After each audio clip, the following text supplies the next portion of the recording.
are painting up our Gigantes, our Sons of Behemoth army, our custom Sons of Behemoth army. You can see here we have the traditional GW model right there, but we also have the Mantic Games Giant model, which I'm excited to use as my second Mega Gargant. We're going to talk through the in general landscape of the army. We might take a look at some of the other models in it, but as we've talked before, the cool thing that's custom about this army is that all of the giants are there are the standard giants or GW models. So I have a Mega Gargant and the regular giants, but I've also spiced it up with other models from other games, so that there are giants from other realms and other places. And that's kind of the idea of the story of this army, is that they all kind of came together to be in an army together to start invading the realms, taking what they want, as giants do, and all that jazz. So we're going to paint my Mega Gargant, and we're going to do some touch-ups, and just finish off this other smaller giant that we've been painting. But I wanted to delve a little further into the Mega Gargant, because I probably have said it a few times as we've painted them, but the Mantic Games Giant is so impressive. It's a really nice, cost-effective model, but it's also got a lot of customization because you can actually build him a couple of different ways, but also just a great, posable, nice giant. And just, again, who could beat it for the price? Because the Mega Gargant, as much as I do think the GW one is very nice, it's just it's a tough hit on the wallet. Now there is the King Gargant one, which is like what they kind of did, which is kind of what I would consider not shiesty on GW's part, but it's a little bit like a kick in the face. They basically took the Mega Gargant kit and they added another variation inside of it. So I'm a little on the, like, I don't know how I feel about that. I talked a little bit about it the last time we were painting these guys, but like, I don't know. I don't know if I'm totally like 100% on board with it. I don't know if I like that. I have mixed feelings about it. I kind of think in one way it could be, I get it. They did it during, like, they did release that model like during COVID when it was like harder to get stuff, and I think they were trying to release something new but kind of cut costs on it a little bit. I don't know. I get frustrated sometimes with GW and when they do multi kit options in one kit, especially if it's a kit you have to buy multiples of. I will say for the Mega Gargant, you don't really have to do that because usually you're going to lead with one Gargant. But, I've talked a lot about play groups and other stuff, like depending on the group that you play with. I know some, we don't do this in the group that I'm with or the group that I've played in. But, some people get very hung up on like the, you gotta come with the model the way it is. You have to have, like, it has to represent exactly what the model is.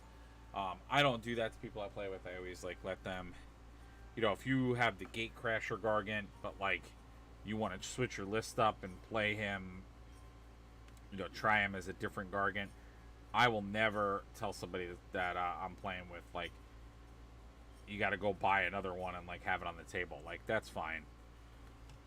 As long as it's clear when you're playing, like, what Gargant is what, I'm not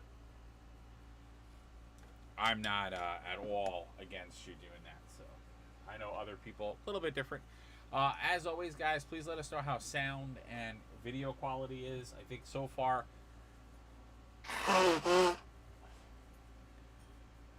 sorry, this is the second stream in a row that I've blown my nose on it.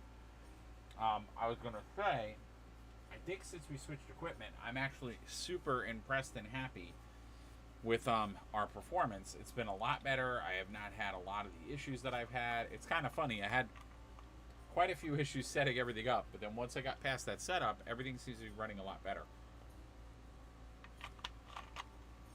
So I am super happy with the decision, which means we're going to have some other super cool developments happening soon. So, because now that I have a system that can push things a little bit better, I'm going to try to continue to innovate and change, make things better, make things more interesting, and just try to give you guys the best show possible. And as always, if you like what you see, consider following the channel, consider signing up for notifications. Alright, something is definitely biting me. So last night, I know I cut the stream short because I was like, there's something in here that's like biting me. I think I have like a mosquito or two in this room because I really feel like I'm getting bit up by something. So that's annoying because it's really distracting when I'm trying to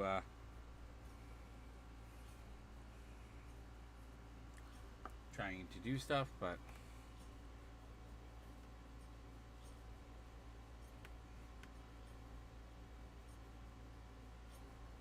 so all I'm doing now is I'm just doing some Gilliman just to get our flesh tones in for our giant. Probably going to do Gilliman as a base, and then I'm going to come in with what is it, the Rackirth flesh, because that'll kind of bleach his skin a little bit. Kind of like that for the giants because it'll make him fit a little bit more with some of the smaller giants that I have, and give him a little bit of a different feel than the Gatecrasher Gargant that I have.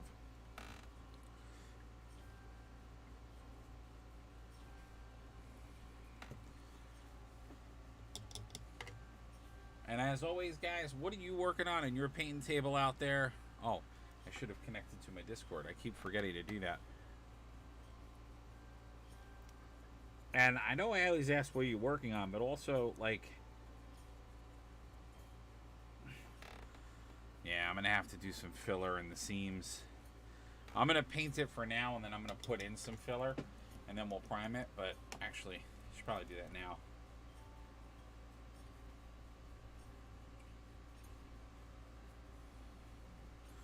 So, people have asked, why would you do liquid green stuff over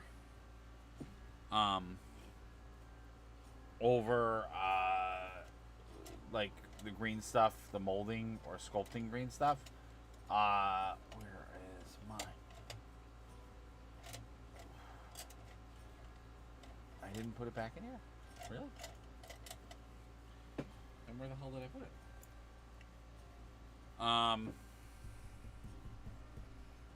That's super weird. Why wouldn't I have put it back in here? Where are you? You have to be in here. Yeah, you are. So usually you use liquid green stuff for seams. So if you have something like what we're doing right now, I'm gonna have to get that off. Liquid green stuff is really good for seams, to fill in seams. So what I tend to do with it, I kind of use it, which is probably wrong, but I sometimes use it almost as if it were green stuff. And then what I'll do is I'll put it inside of a seam.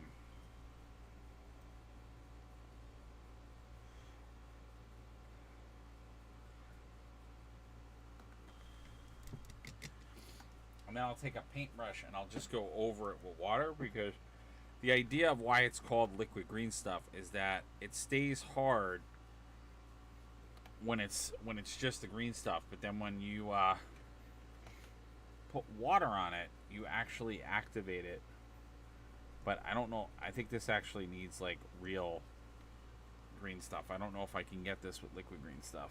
I've plugged up other holes with it, but I think this is gonna. I think it's too big of a hole. I don't want it to leave residue or like other stuff, so I might not be able to do this. Hold on. Let me see something. Yeah, there we go. Yeah, because usually what I'm able to do is I'm able to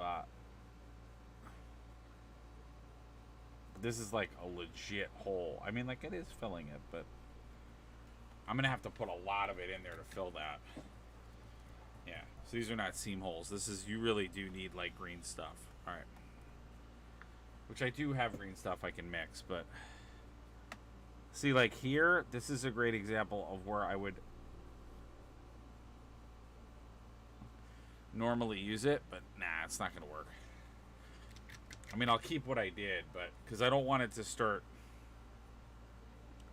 I don't want it to create like little divots in his, but it's good for surface seams. That's really what you use it for. It's good for like if you have a very surface quick seam. So it sounds like I'm gonna need to actually make some green stuff to plug in that hole, which I wasn't completely thinking of doing. Let me just close up my paint, which is okay. Just gonna take a little bit of this.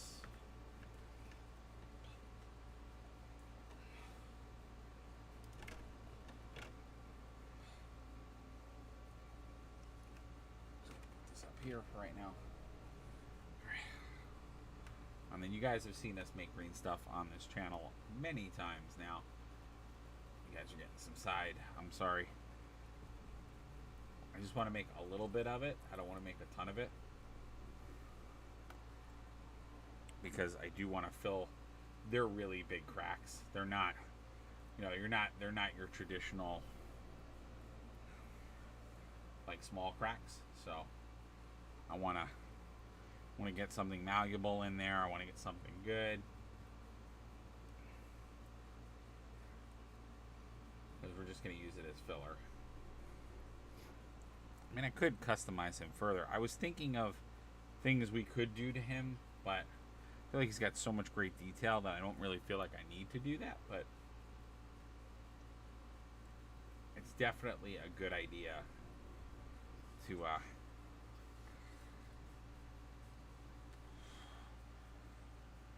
get him like patched up. And we'll just pop that in there. And let me just get my sculpting tools.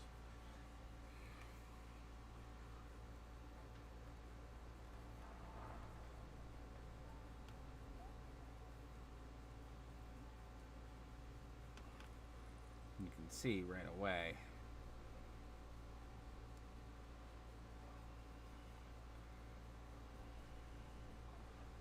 that I go very easily.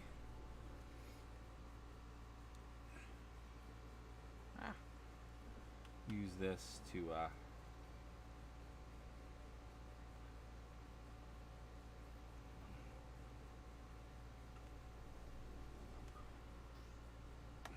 then if we put a little water on that green stuff, we can use this to smooth it out a little bit.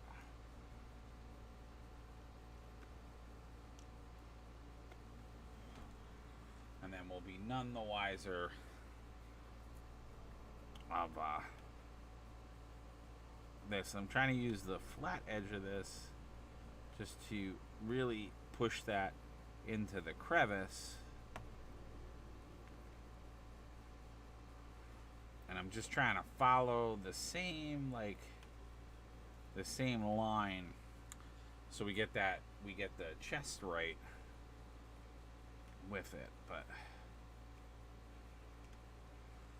that fills that gap nicely. Now this I'm gonna leave because it's a little bit more of that, but like as you guys can see, this is not so good of a gap because we have a really big gap there. So I'm gonna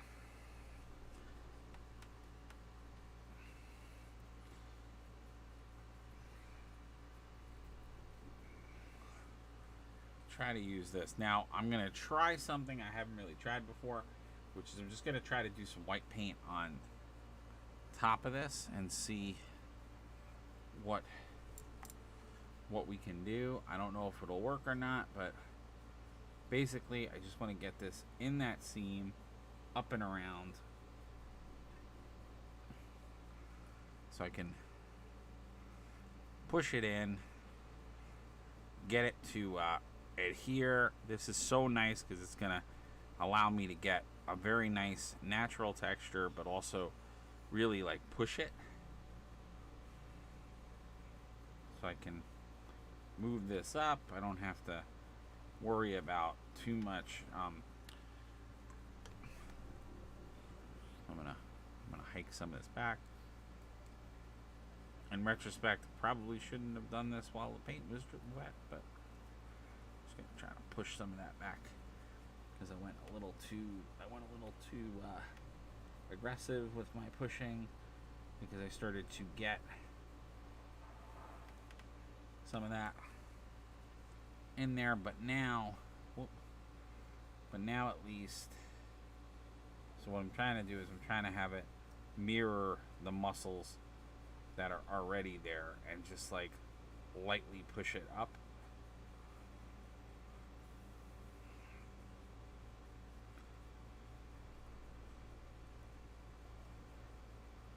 Because I don't want to have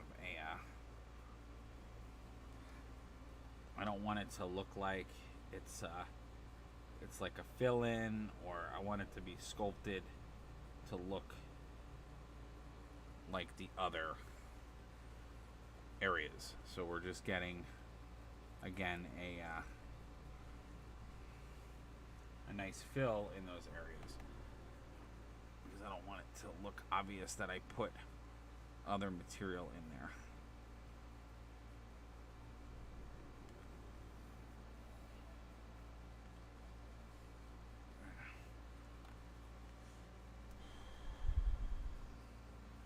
So it looks bad, or it looks like it's oh,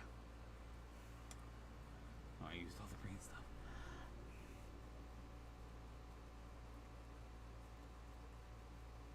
So now I'm just pulling and dabbing to smooth out some of that.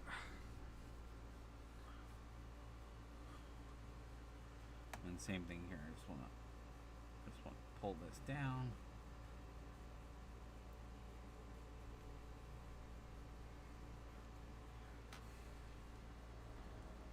Yeah. Because it's such a glaring like hole in space that we really do have to address it. I wouldn't have normally said we had to, but when I looked at how like bad it was bad. So that was a good edit. But like I said, what I'm going to try to do, which I haven't really done before, is I'm going to try to see if I can paint it right away, which probably won't work too well, but I'm going to give it a shot anyway. Because green stuff does need to set and dry. So let's see. I mean, there's plenty for me to paint if I can't paint that, but let's see if I can do it. Oh. That's not what I wanted to do. Okay, well. Yeah, because now what you will see is going to happen. Actually, it didn't work out too bad. Just was too much water. So what I was trying to do, and I just failed that miserably, was I was trying to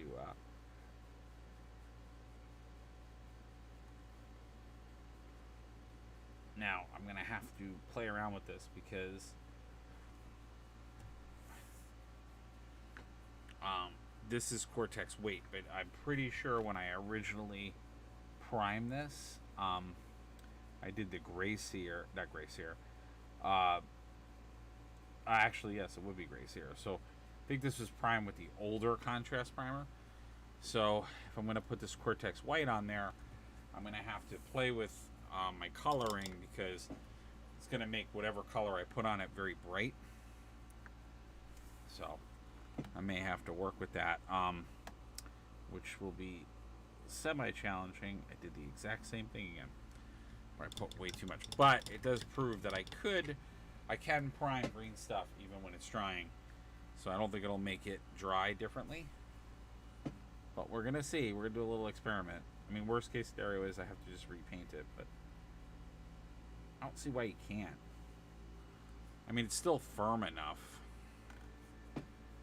I guess the only downside to it is you can inadvertently put marks in it, but because this is just a filler gap, this is not, I didn't do this to, to sculpt a precision thing.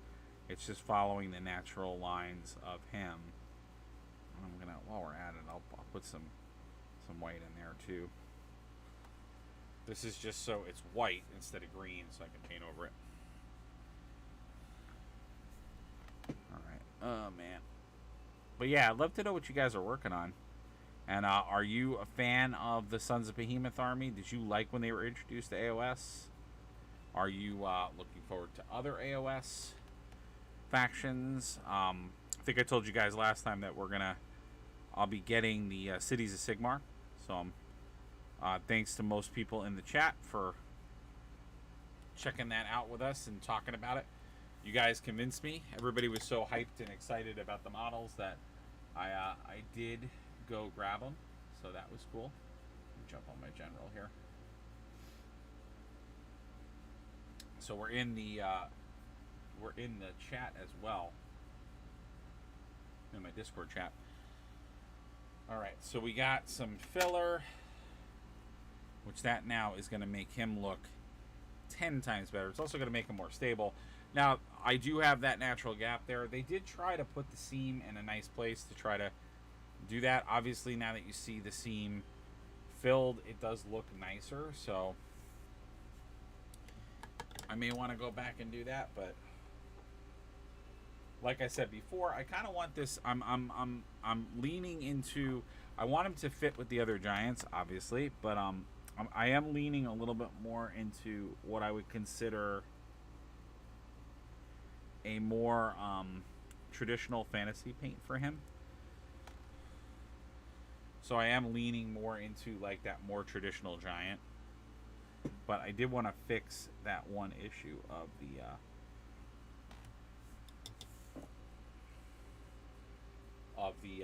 big giant gap, because as GW has this problem too. He is a resin model, and I find sometimes the resin cast or the resin fits, they don't fit as well. GW has the same problem. They, when you get a resin model from them, it's not always it's not always a seamless fit. They'll definitely have some issues, and sometimes the resin, it warps, it bends. I've had that happen with some kits. So yeah, that's not an exclusive like Mantic Games thing or GW thing. That's kind of an overall thing.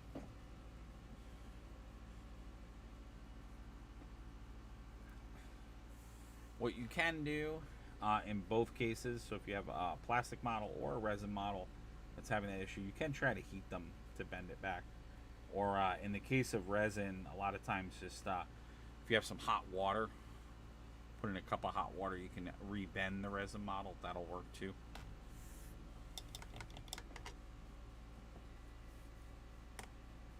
Wow, everybody, again, another quiet night. Another night of quietness. Concentration. But you guys have been awesome. You guys have been coming by. I'm having a lot of fun. I don't know like exactly what I want to do. I mean, like I did already kind of say, I was like, I'm going for a traditional fantasy look for this. But I don't know if I'm going to do any other twists to it. I mean, I did the punk hair, and when I say like traditional fantasy, like I'm thinking like, when you saw fantasy novels, illustration fantasy novels, you always saw like very colorful, cool characters as giants and things like that, and they had like a little bit more of a style and a look, and a little bit more of a flashy quality to them. I'm sort of trying to channel that kind of feel. Not necessarily. I mean, obviously this is a Mantic model, so in order for me to look, you guys can go to mantic.com to see what the paint sample is.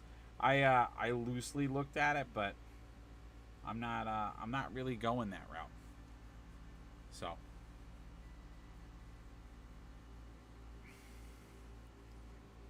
I'm going a little on the rogue side, just a little bit. So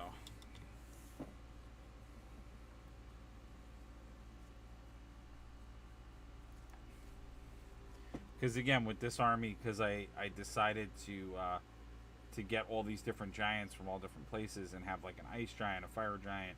I took one of the regular GW giants, and he's more of like an undead giant. I figured he could just be a little bit more like regular giant, because he's already got a backdrop of like very colorful giants. So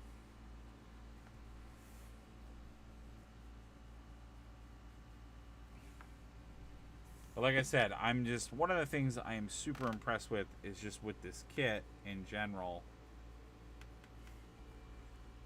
the like this kit from Mantic, the actual model itself is just stunning. Like, they did such a good job. But like I said, I just love that they also, in addition, give you some customizing and changing the kit, so like you have a little bit of options.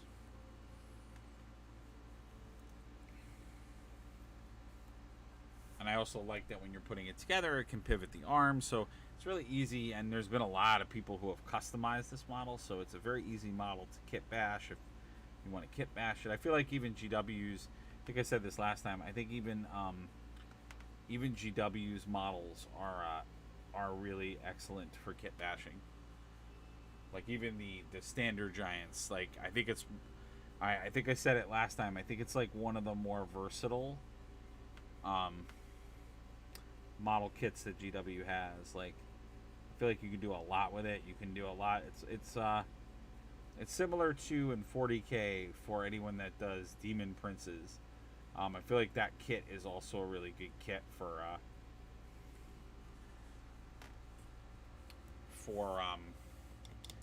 customizing.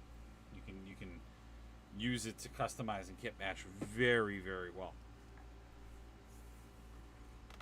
And as always, guys, please let me know what you think of what we're painting. And I say it all the time. Man. Alright, so there's not enough primer on this. I said this last time. So I'm going to put paint on top of this so it kind of starts to look a little better. But we're going to have to do, I might have to do some salvaging of this, because I'm realizing, I mean, it was such a long time when I primed this. I've had this model primed for a while. That in itself is also something worth mentioning. Like, I have a tendency, and I don't know if you guys do too, that I'll prime a lot of my models. There's some pros and cons to doing that.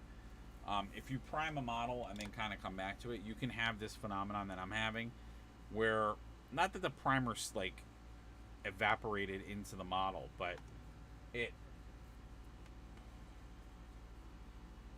what can happen is the primer almost like fades. And then if the primer fades, I mean, in this case, I didn't have like, I didn't have this model like near sun or anywhere, but if there's any situation where like the model is, in an area where it doesn't, I'm just trying to oversaturate this a little bit.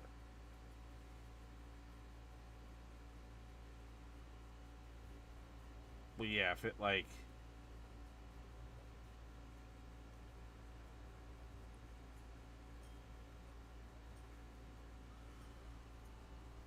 oh no, don't start. Yeah, I'm gonna have to come in with that lighter tone. I might turn that into a scar.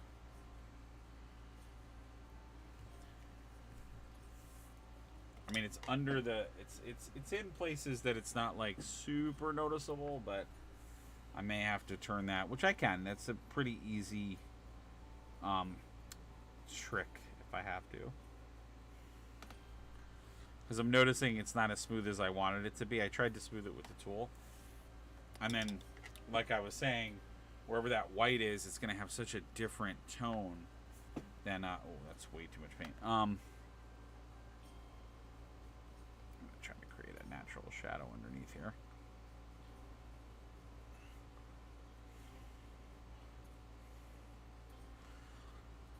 Yeah, that looks not the greatest. That looks like melted skin. So I think we're gonna do a freestyle wound over there.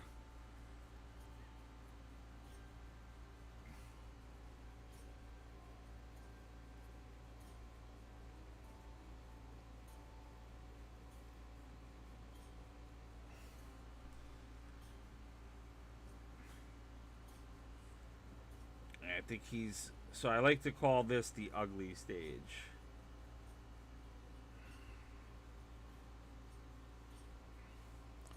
Unless, did I not prime this model at all?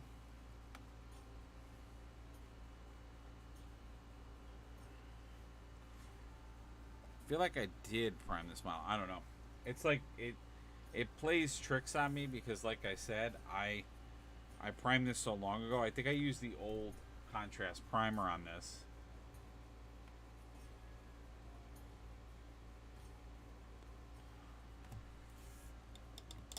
I mean, it doesn't look terrible. It's just a little bit on the back that looks not so great.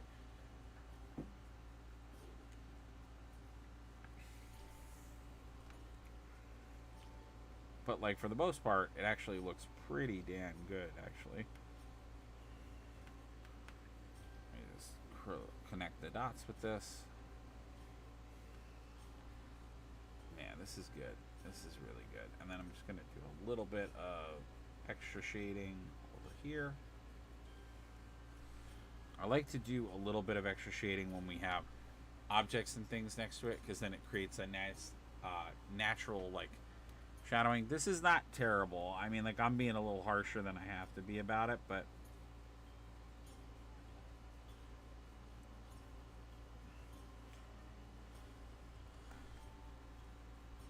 part of it is that the whole model is not painted yet, so it's sort of like the only place you see color right now is in the flesh tones. So, like, as we start to develop more of it, we'll see more and more.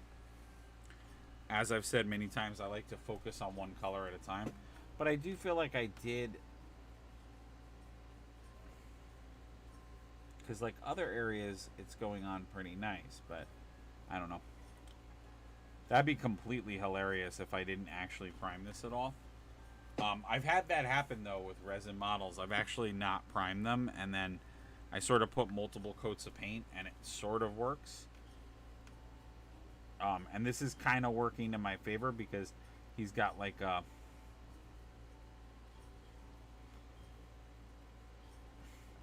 the model... Yeah, because, like, usually when you see that bubbling where it's, like, it's not going on even... That usually means that there's no primer there, because resin is porous, so it's just like sucking the water out of the paint. Resin's not like plastic. Plastic is smooth. So if you don't have the appropriate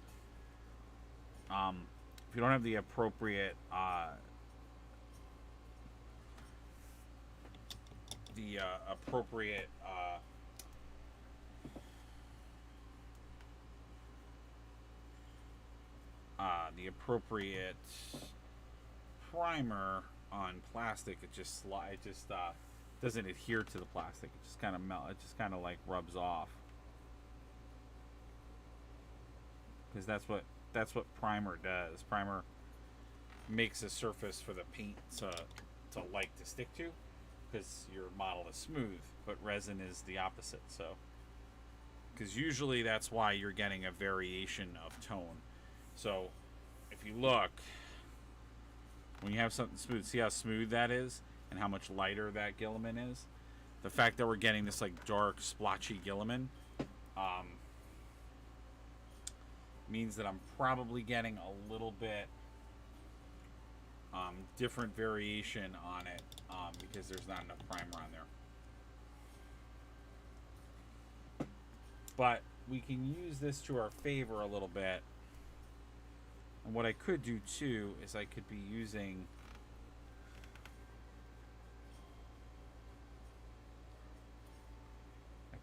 this as like a primer, which I kind of might start doing. But once I start to play around with getting some highlights with this, I think we'll see a much better result. So, which I already started to do, but I'm gonna do more of it.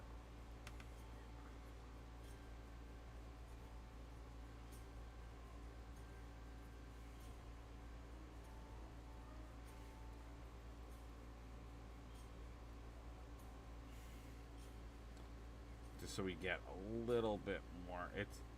I don't want to go too crazy, but it'll definitely help with getting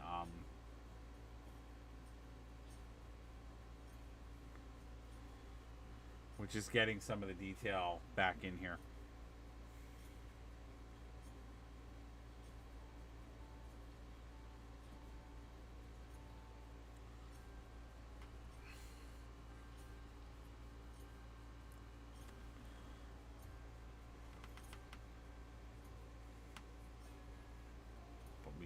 We can definitely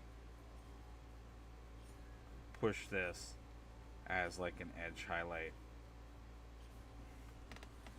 So you can see already just how better it looks when it has that edge. So I'm going to play with that idea as we go through this, and we're going to see the model kind of make its way. And I can mix some of this into the brown if I feel like we're getting something that's a little too pale. But this is something I've done with other skin tone that I've played with. I like doing skin tone like this, so you use it to lighten up the muscles, so the muscles kind of have a little bit more depth to them. Again, you don't want to overdo it because you want them to still have that nice dark Guilliman in the recesses, but it'll start to no. Okay, I have to wait. That's too wet. But you guys are starting to see the idea. Trying to go too fast.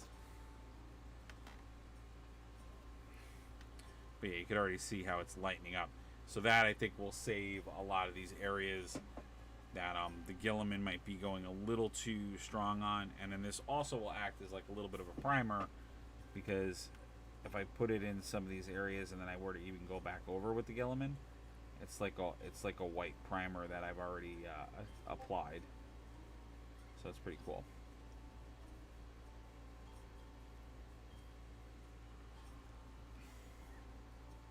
Oh, here we go. And as a reminder, we have the Discord chat open, so if you want to come on in, because maybe you're painting like I am and you want to have a more freehand experience.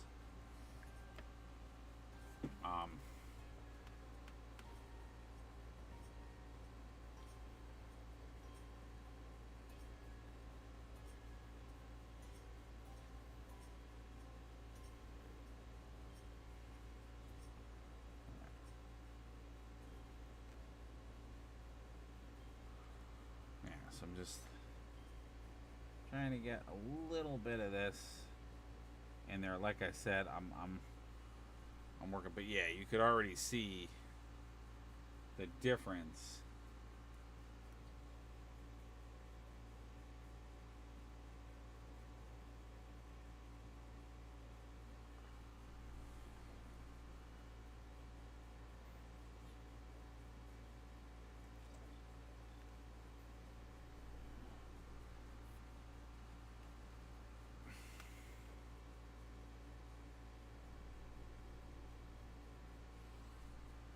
So you could already see just how different this is all starting to look as we introduce that highlighting into it. Alright, I'm going to wait for the highlights, but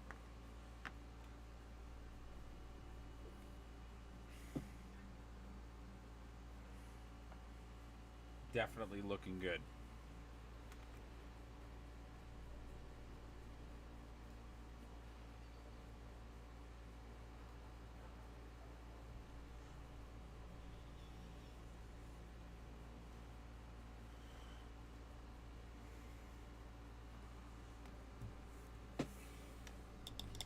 I hope you guys like the music change, but like I said, ever since we switched to the newer computer setup, it's everything seems to be working a heck of a lot better. Although I am noticing that with the multi-screen and the multicast, feels like Twitch is like giving me a lower bit rate, so I don't know if that's making your experience worse. If it is, then we might have to not do simultaneous cast. I don't know. Wanted to start doing it because I feel like our YouTube page doesn't ever get love. We're gonna start my goal is to start doing like some original content on there, but I haven't gotten what I needed to do that yet, so that's another next phase kind of project, but it's coming.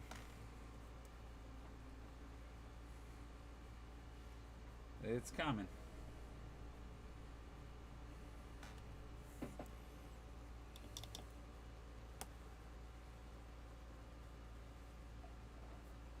Anybody on the chat? I'm always wondering because I don't know if people are hearing me or not.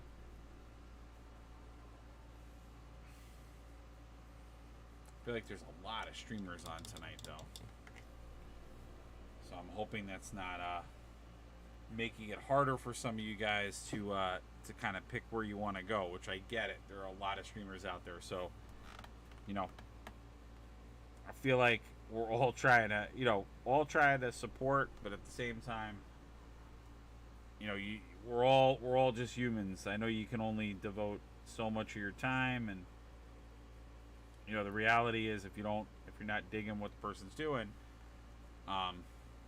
you know, you may not want to stick around.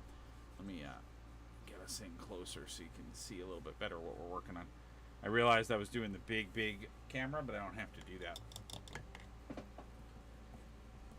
So maybe that'll help for people to get a little bit more invested, because they'll see us working on a cool giant model. They'll be like, whoa, I must go to this stream. I must do it. And I promised you guys this weekend we're gonna get a lot of stuff out of the door.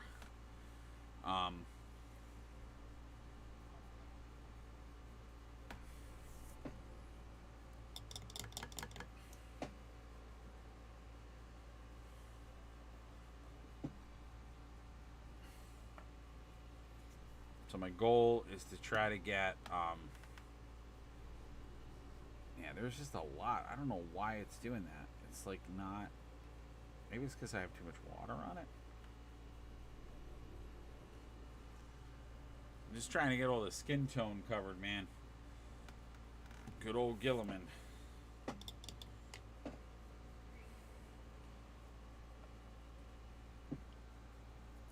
I don't know. What do you guys think? You liking the giant or?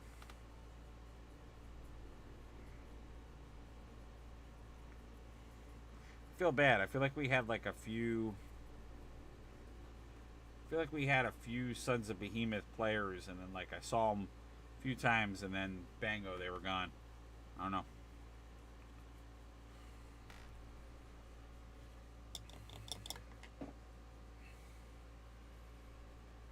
I was like, I'm pretty sure I saw, because that was the same people I think I was talking Age of Sigmar stuff to when we were talking about the new Cities of Sigmar, which is pretty much a natural. I mean, it's funny.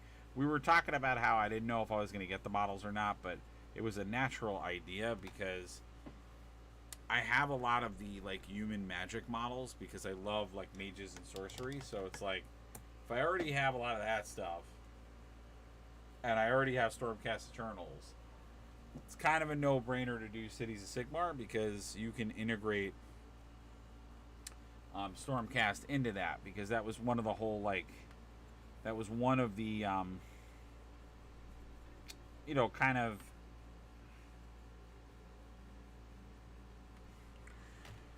that was kind of one of the sticking points of that army, is that they didn't have a lot of models for Cities of Sigmar at first, because like I said before, the whole idea, there was like two ideas for City of Sigmar. There was the idea that City of Sigmar was really helping you to bring back older, as a lot of reviewers have said, the idea is that like Cities of Sigmar, for people that don't know, it's like it really is trying to celebrate the people of Sigmar. So like Cities of Sigmar is like the people who live in the towns, because all the other stuff like the Stormcast Eternals and some of the other factions, you're getting like the heroes of the realm. So they're like, the larger than life, the big scale characters. Whereas what Cities of Sigmar is really focusing on is like the people who live in the towns, who have to still fight the threats that like that others do. And then similar to medieval times, like the lords and rich, the affluent, are really the ones, are the hero characters in that army. And then like you have the people,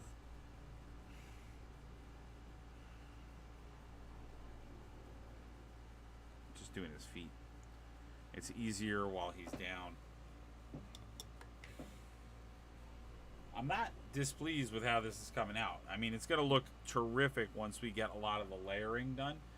But even though I might have not messed up, but even though the priming is a little wonky and it looks like the priming was a little uneven, I think I'll be able to still make it work and look good. Some models, well, I shouldn't say some models. Every model, that's a lot of Gilliman. Let me suck some of that up. Every model goes through, I say it every time I'm painting, and you guys probably say it too, I'm sure. Yeah, that definitely had no primer on it. We'll lighten that up with the other skin tone. But every time you paint, the model will go through what I like to call an ugly phase. So for my veteran painters out there, you'll always come to a pass with your model where you'll be like, it'll start to look quote unquote like ugly. And that's because as you paint it, you're gonna get to a point where like some of it is painted, some of it is not painted, it's like uneven. You just don't have all of the areas of the model done, and maybe you have some rough brush strokes, maybe you have some other issues,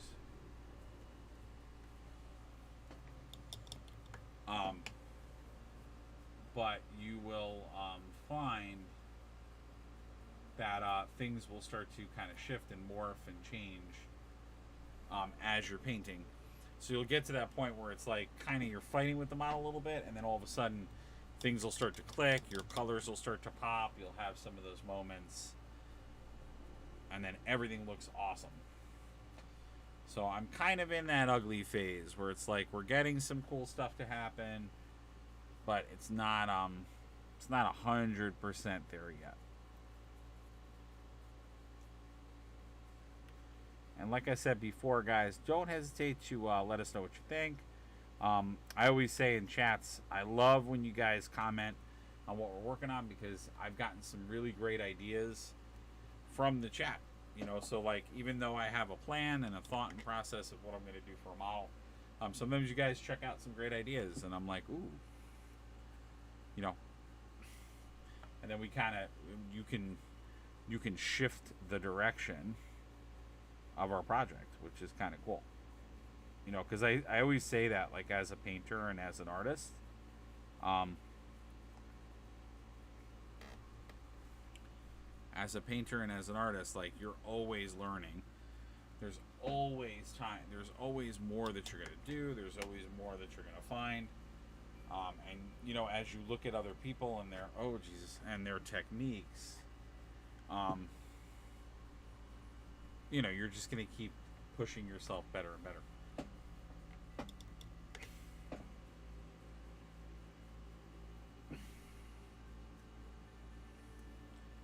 But yeah, please let me know what you guys think.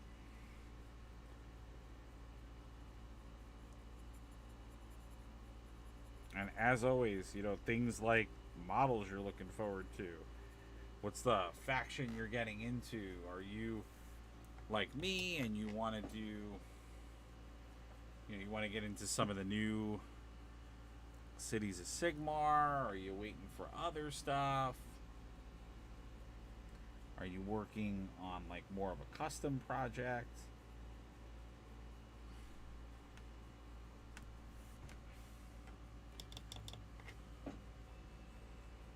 You know, what's on your docket? What's in your house?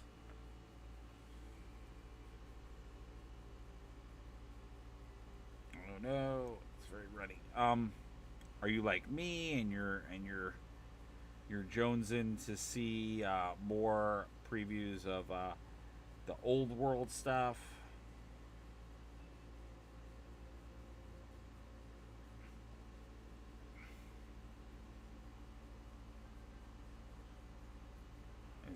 Is that what's in your wheelhouse? Again, guys, I know it's a lot of just me painting lots and lots of flesh tone, but he's a man with a lot of flesh. Flesh is like one of the flesh tone is like one of the biggest parts of this model. So it's gonna take me a minute, and then we can get into some more of the fun stuff.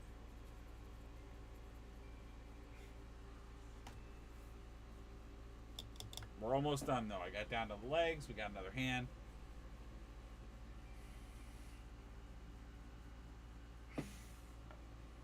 And then we can start pushing some of this, because then I'll let all the skin tone dry, and then we can get to those shields and some of these other details, some of the wrappings.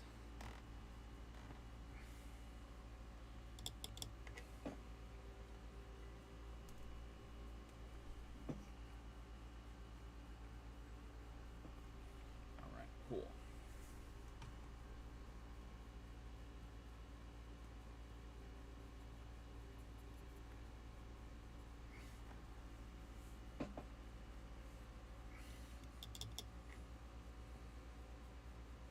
All right, cool.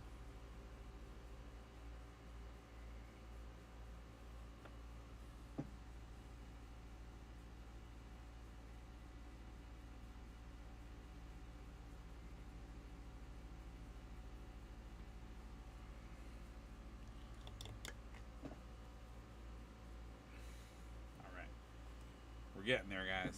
We're getting there.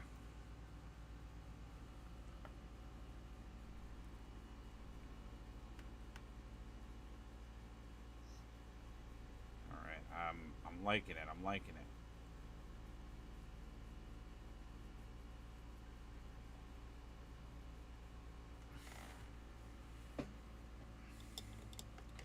I'm gonna try to go the distance tonight. I mean, I started too late. I really gotta start at 9 o'clock. I think that's what I'm starting to learn about our timing. I don't know. Or is it that you guys really want more like weekend streams? I don't know. Or maybe it's just that like the summertime, many people are like not around or they're not on. I don't know.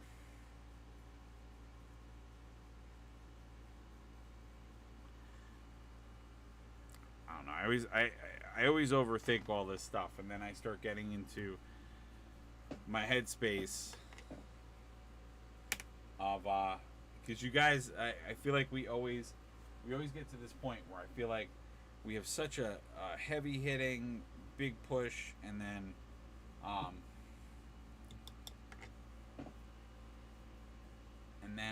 we kind of lose our footing again. I don't know. Maybe it's that we have too divided of an audience. I don't know.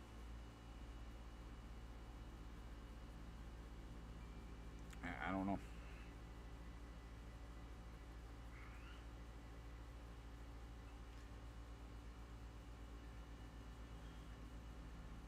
Yeah, I felt like we had a pretty good core group, and then things kind of went a different way. I don't know. Or maybe like I've said it before. Maybe I just was lucky because so many of the regular painting streamers were at some of the summer conventions, and it was like, all right, well, you guys are all gone, and like you had nobody else to watch, so some of you found me. I say that, but like there's other folks that have it just as hard as I do too.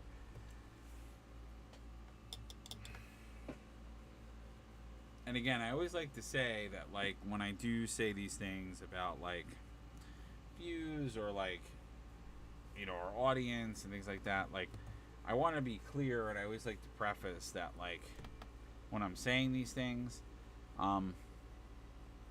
again, the whole reason that I want to get a little further with everybody is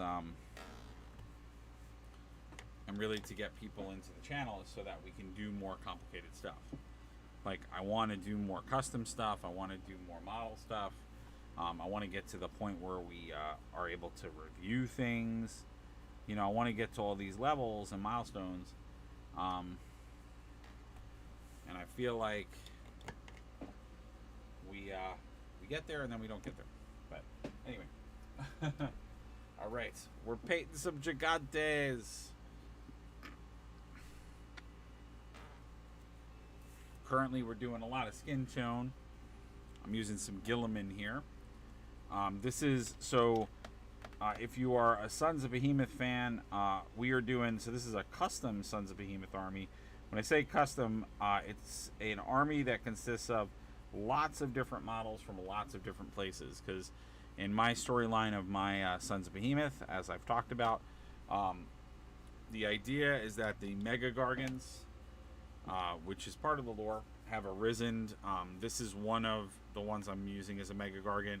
It's Mantic Games Giant. I'm going to actually go to the bigger view so you guys can see the whole thing. So I'm painting this up. This will be a Mega Gargant. And then, of course, we have some of the traditional GW Giants. But I also have gotten Giants from other gaming companies because I wanted to have like different elemental giants. And the thought here is that all the different giants from all the different realms have like congregated and have been awoken by all the big Gargants, and so they're coming to band together as forces to make an army. So that's the idea. So everything is so in this army. I wanted to take lots of different giants. So I have like I have a ice giant from the D&D miniatures. I have an Etsy like fire giant, which looks very dwarven. So it's almost like if you think of the different factions in the world, it's like giants that have come from their areas, because that's the idea.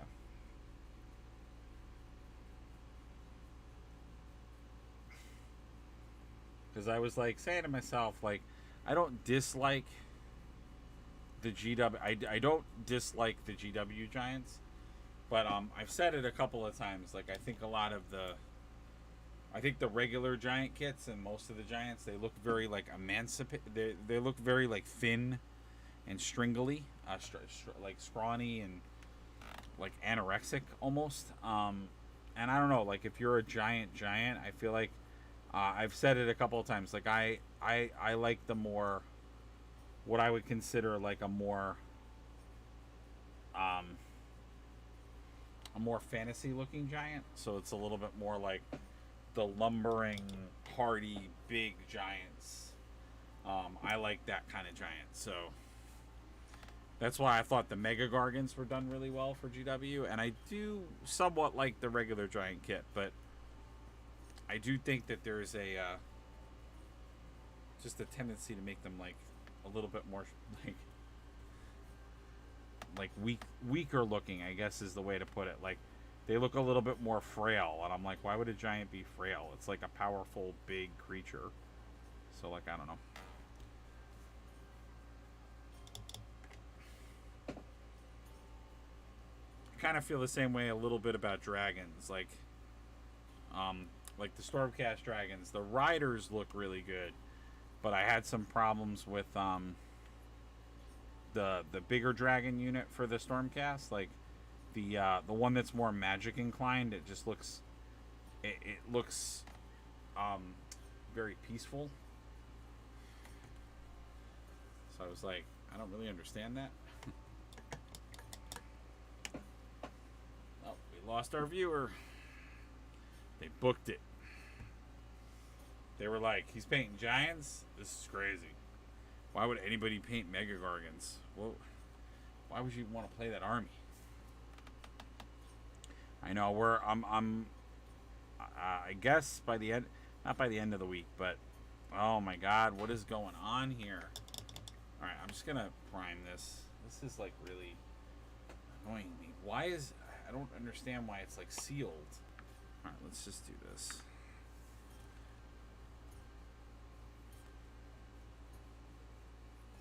I mean, it's gonna mix with it, but that's okay. It'll still prime it. I'm just gonna put some white on it. I don't know what's going on with this model. Like, I definitely primed it. I think I didn't think primer could like go away, but I think it did. Like, I think, or maybe the primer just didn't stick. I don't know. But it almost feels that way. It almost feels like whenever I prime this thing, like it's not primed anymore. Because even this, it's like evaporating. Because that's what happens. That's why you need, that's why you're supposed to have the primer, because the primer is supposed to,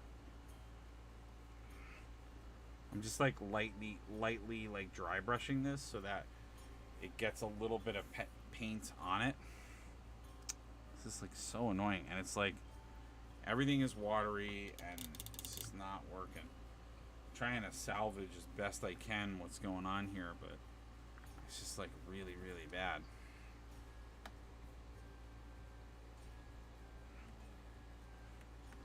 I'm just trying to get some layer of paint on here. Because like what I'm doing now, some people do this after priming. Like if you prime something and you feel like you missed some of it, what I'm doing now, this technique, you can do this to fix the holes. And because like if you look at the model, a lot of my colors are coming out, like they're drying a lot darker. So usually that's how you know that the primer didn't fully take to the model, because it's just getting you darker tones. I'm gonna have to let this hand dry, but that should give me a better base to adhere something to.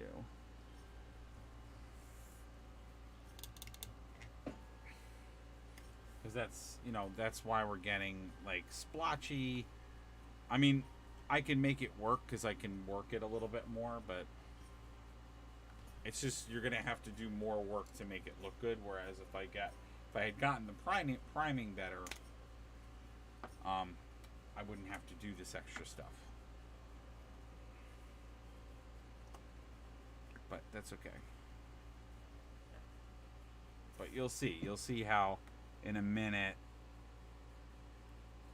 it'll all start to come together a little bit more. So now I'm going to do a combination of some dry brush technique. We're going to go back in with contrast paint and do some other stuff.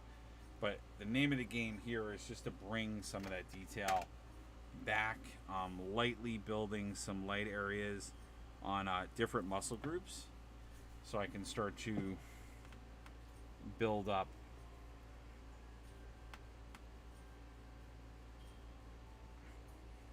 some of the thigh areas and everything, and then once we go back over it with the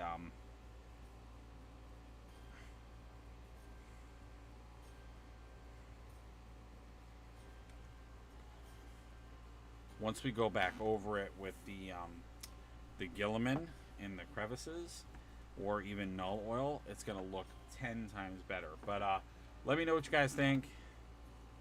So far, I'm enjoying this model. So I'm just putting a little bit of lighter flesh tones on some of the more raised elements, so I can give it a little bit of a highlight. I don't want to go super crazy, but I want to like give it a little bit more depth. So, and as always, I'd love to know what you're working on. Are you guys excited for any AOS factions or new releases? Like I said, we're going to be getting the Cities of Sigmar guys, because you guys definitely talked me into trying that out, because like I said, I pretty much have a lot of the Cities of Sigmar guys.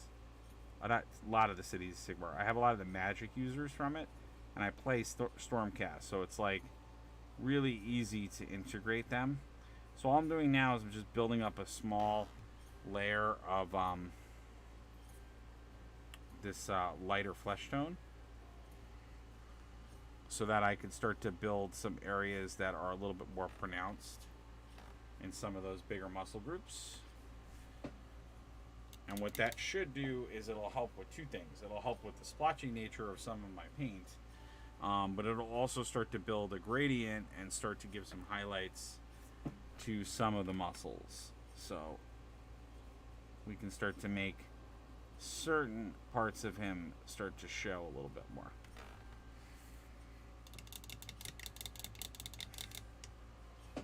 And we'll be doing the same thing for the inside of him as well. So not only will I be doing some of these bigger muscle groups, but I'll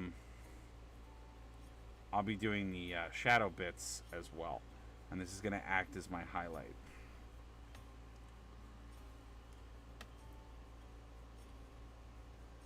And like I said, what this is going to hopefully do is solve or fix some of the rougher issues with him as a giant. Because right now, he's got a little bit of roughness to him. I'm waiting for some other areas to dry, because I had to do some hand priming. Just because, I don't know what happened. I was saying it before, I don't know why it like feels like my model didn't like prime properly, or the prime didn't like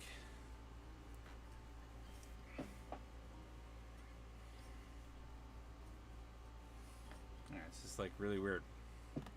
It's like having a lot of variation. So all I'm doing now is just picking out some muscle groups and just giving that highlight to it. And then like I said, we're gonna go in and do some of the crevices as well. And this is where we're really going to start to see some of this start to pop. So this is where like the muscle tone and our giant is going to start to really, really pop and get a lot better.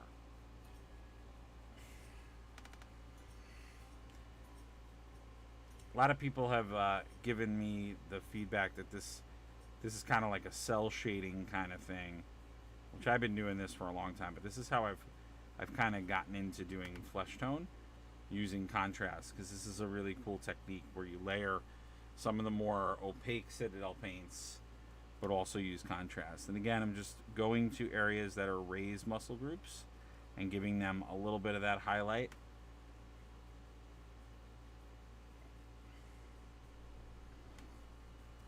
So that when you look at our giant, we're starting to create some highlights, natural highlights.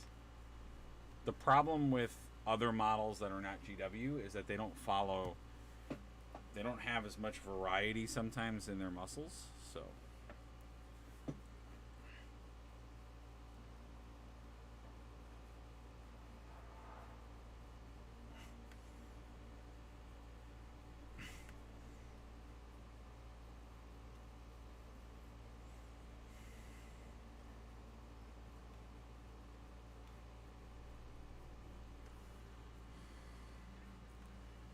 Just gonna build out some of this.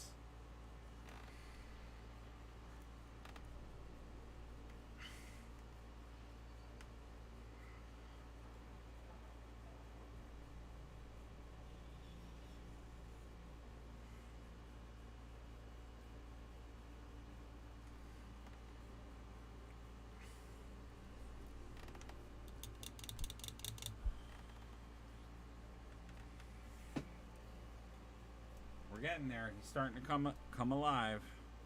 I hope that I hope you guys can hear me. I'm getting that like strange feeling. I hope that Twitch didn't do something they did to me one other night where people weren't hearing me all the time. They were hearing like every other word, or they were hearing like variations on what we were talking about, but not the actual stream itself. And I got really annoyed when that happened because I don't want to go too far down the rabbit hole because this is going to be a grayer skin tone. I want to have a little bit, but I don't want to have like a ton of it. So like I said, this should just be really an accent color and just really working in some variety.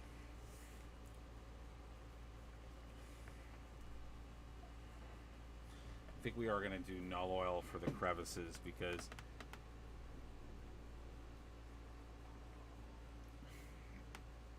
I'm noticing for this that there's a little bit more variety or variation, and I want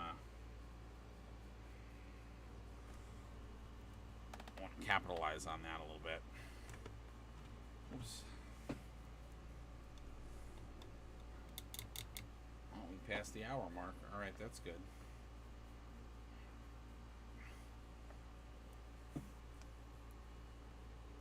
Or maybe that's the idea. Maybe we gotta go later. I keep saying earlier, but maybe later is the key.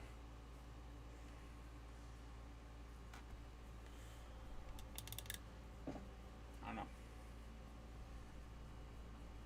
I always ask you guys on Twitch. And also I have it I think on my yeah, we have it on Discord too, like show ideas, including like if you guys think we should do a different time. I've never gotten anybody to take me up on like, you know, an offer to like figure that out, but because I sort of feel like maybe we should play around with our time. But I don't know. I've read a lot of like conflicting stuff with that, so I've seen some things that say, you know, like yes, you wanna figure it out, but then I see other things that say, you know, and many people have given me this feedback, like to make sure you just stay consistent. Like it's more important to stay consistent and to be on consistently than it is to than a certain time. And people have also said, like, you know, as long as you're doing what you love or what you find interesting,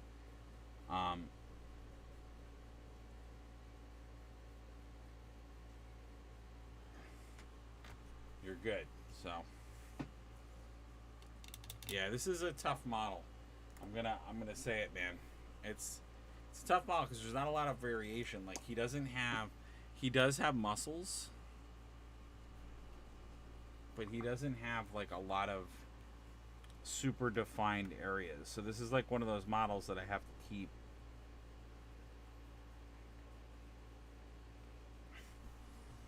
I do have to like keep doing a little bit, going back, doing a little bit, going back. So he is a little bit of a struggle, only because I can't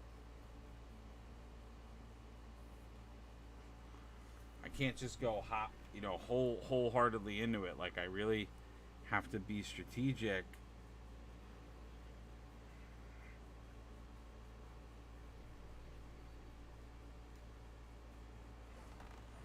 I have to be like super strategic about how I'm doing stuff. So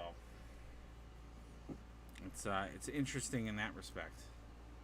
He's not a 2-second model. I mean, not that a big model like this, like, since he is a Mega Gargant, as we were talking about with this army, the Mega Gargants should be, you should be spending a good amount of time on these models. Like, this is definitely not.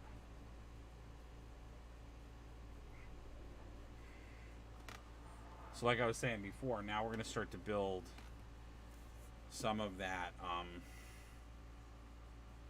some of the shading. And once we do build some of the shading, that should help our highlights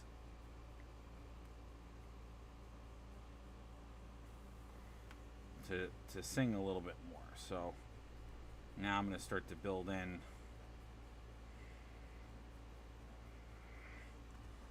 those darker areas.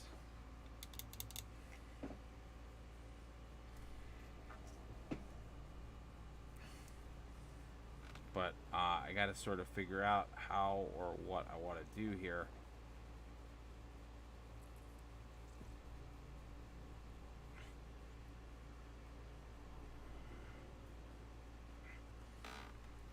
Because this is where it's going to get super tricky, because you have to figure out, all right, well, what areas am I going to play with? What areas am I not going to play with?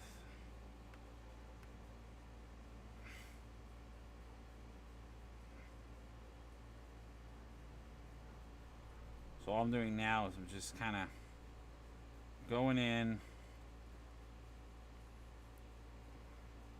looking at my recesses, looking at where I have divots or muscle.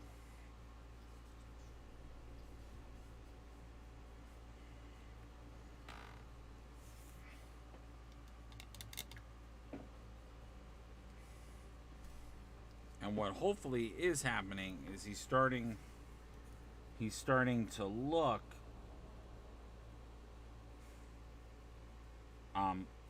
pretty well interesting. So like, we should start to see like shadowing coming up, different things. I think he looks really good. I think actually, but you can see just on the skin alone how much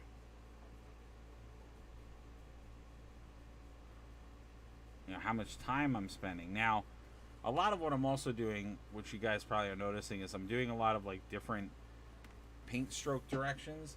That's on purpose, because I'm trying to hide a lot of my brush strokes. But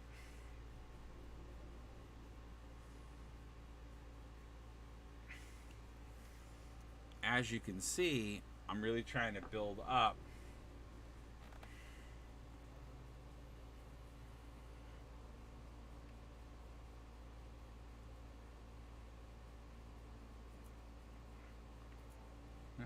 So I'm trying to find all of these recess areas.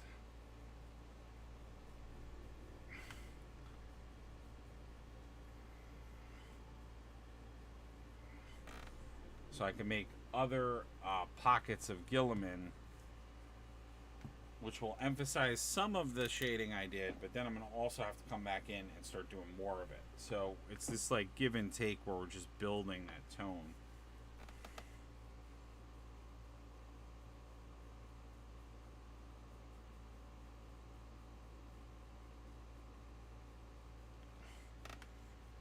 So now I'm just kind of like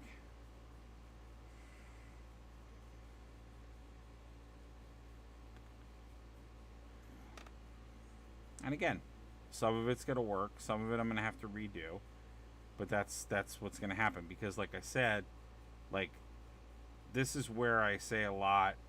You know, when people do say that GW models are expensive, like I think this Mantic model is pretty fly and awesome, but like I will be the first to admit that like there is some molding, like, you know, molding simplifiers in here. Like they definitely simplified some of it. There's, you know, there's seam lines in this giant.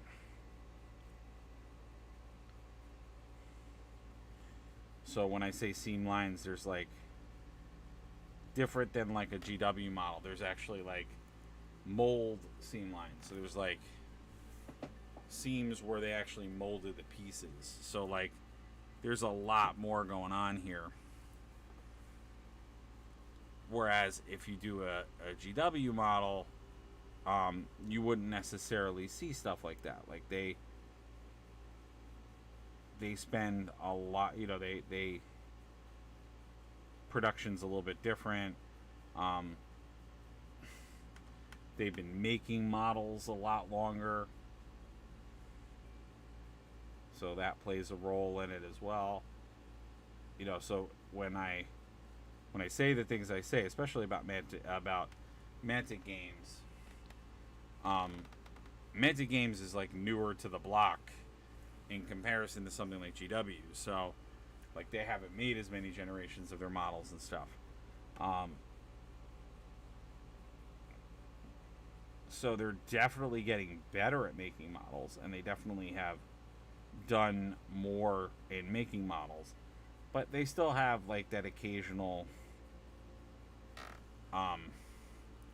some of that like older GW feel where like GW wasn't as sophisticated yet. I will say that that's definitely changing because a lot of their newer stuff is making beautiful usage of a lot of the you know, just newer feel and newer look, but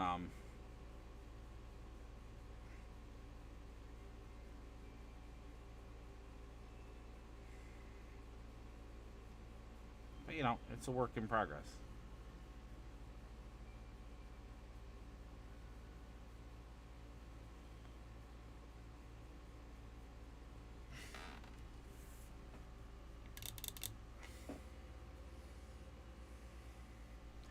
I almost feel like when I'm painting this, it's like I'm painting a Dragon Ball character, because he's got like, there every once in a while when I go to like paint a muscle or I go to paint something, like he has like muscle groups and muscles that are like, I don't want to say like are not real, but they kind of aren't. Like you don't. He's just got like a lot of muscles. He's got like extra leg muscles and extra like calf muscles and stuff, and I'm trying to give them a personality and like work with it, but it's like anatomy wise it's definitely not like what one would be normally used to when like looking at a leg or looking at. That's not good. I want to gray. Yeah, there we go. We'll go back over that. We'll go back over this. There we go. Get a little bit more pooling. But yeah, it's like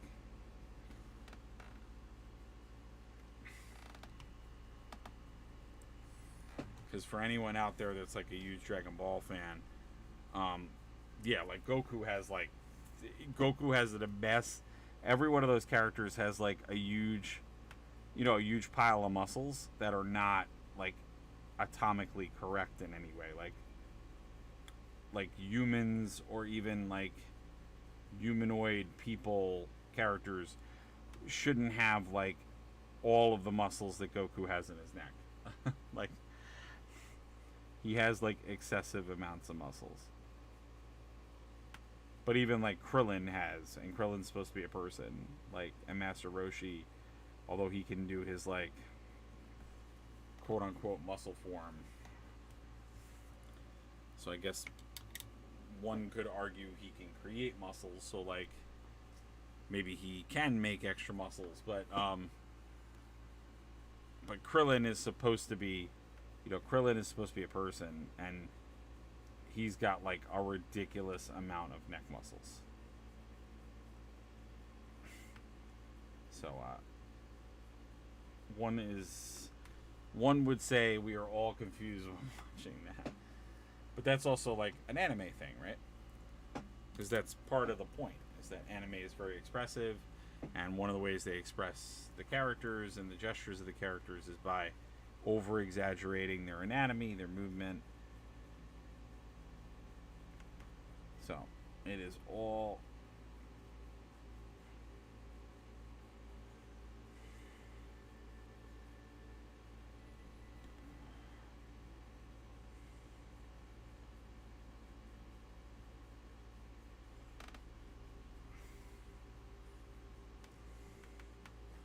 but we'll see. I'm going with a smaller brush now, because I'm both fixing areas where I didn't get all of the Gilliman in there, but I'm also now sort of trying to figure out where and when, just trying to work out, like, again, all of these like muscle groups, and just trying to get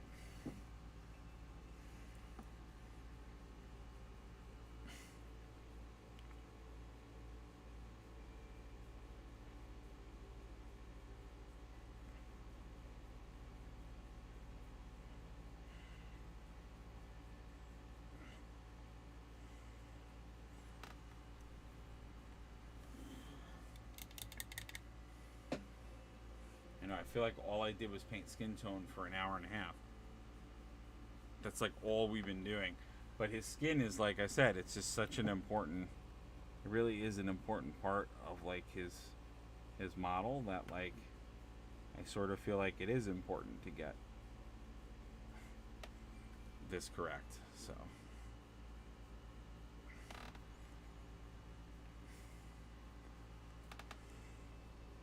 yeah, this is crazy. Part of it is also there's a lot I have to fix, because like I said, I was having that priming issue. I keep not going to his arm. I'm like trying to get to the arm, but at the same time I'm like still painting and trying to fix like a bunch of other stuff.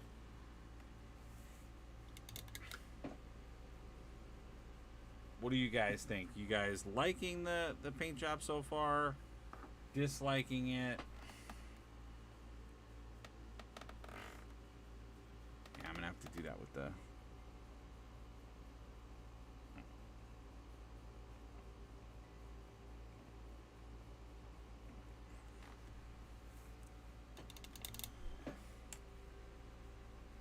I don't know. What do you guys think?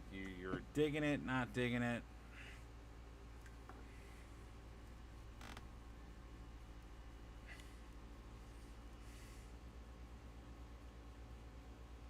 Should start doing polls, I think. That would be cool.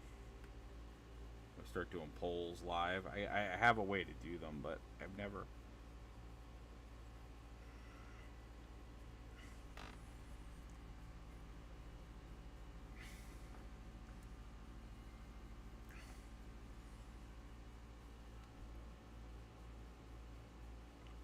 I kind of. I don't know what they would add. I mean, you can't really add stuff to this army, but I've thought about it, and I would love for them to add some stuff to it, but you can't really, because this is like, essentially, if you're a 40k player, this is the Iron Knights equivalent in Age of Sigmar. So it's like you can't really add more units to an army like this.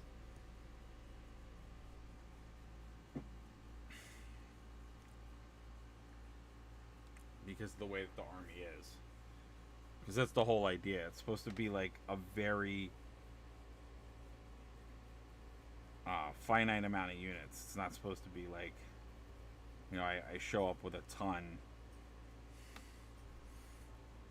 It's you show up with a bunch of big monsters, and That's your army. Which one can probably assume just from the fact that we're talking like that. Um, as much as this is a fun army to play, um, you can get pretty steamrolled pretty quickly. So like for anyone out there that's thinking of doing the Sons of Behemoth, just be warned, like until you like completely understand how to play them, like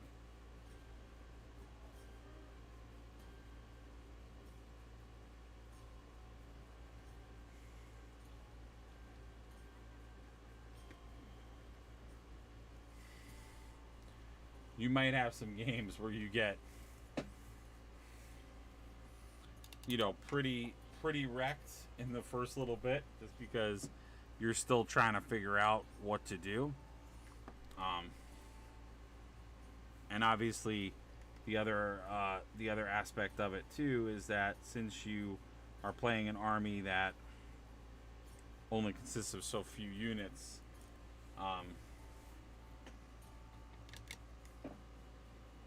you know, it's very possible that you can, with the luck aspect, because of course, the thing that people forget about Warhammer and about whether you're playing 40k or whether you're playing something like Age Sigmar, there's a luck factor, right? So if the person just rolls ridiculously well and has good rolls, that alone with an army like this,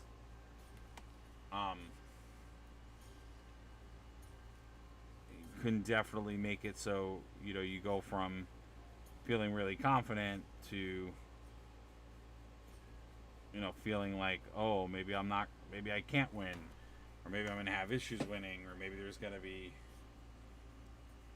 so because I've seen that. I've seen people play Sons of Behemoth, and then a person gets a couple of lucky shots in there, and now you have like no giants, or you have your Mega Gargan goes down, and you have your like support giants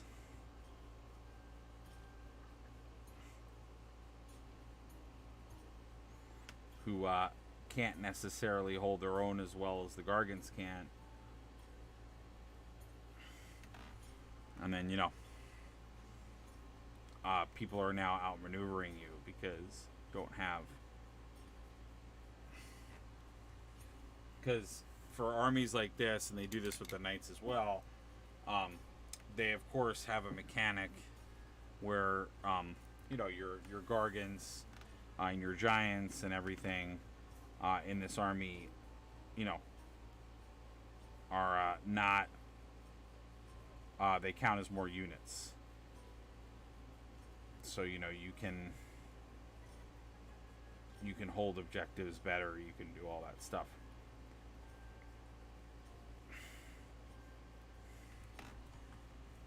And the Gargants have a few tricks up their sleeve to make your life a little bit harder when it comes to like your when it comes to your points or your. They definitely do.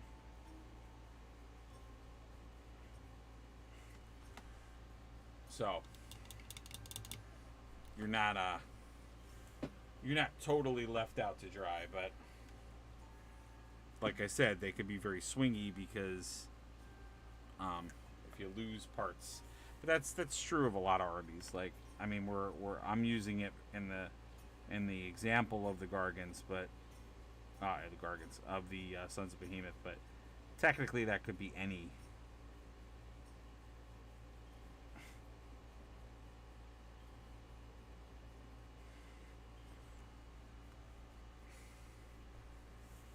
That could be a lot of different armies.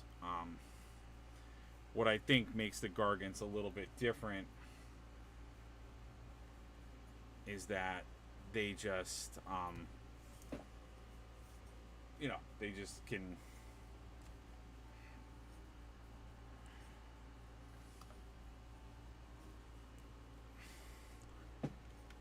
what I think makes the Gargants a little bit more challenging, or can make them a little different, is that there's a point at which you just can't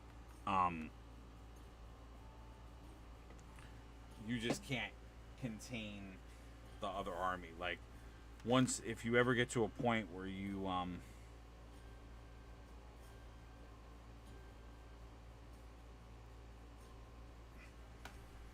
if there's ever a point where you you just can't hold back. I'll hold back. If you get to a point where you can't really like hold objectives anymore, that's when things get bad. Like, if you get to a level where like they can just put consistently more units at an objective, that's when it's like, you know that you're in trouble from a Gargant standpoint, and Sons of Behemoth standpoint. Like, if you can't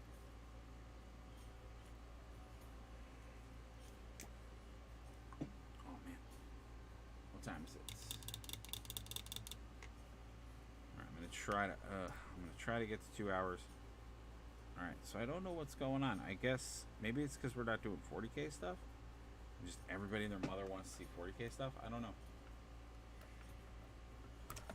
Oh God. I don't know how I didn't just spill that. I'm getting tired.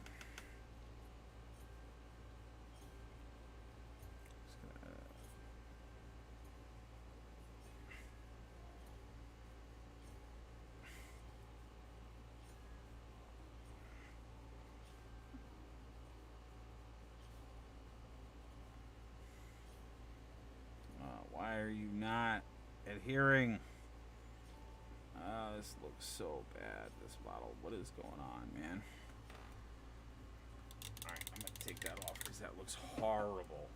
Horrible. Is it because there's just too much water? What the hell is happening? It's like nothing I'm trying to do is like staying on this model at all.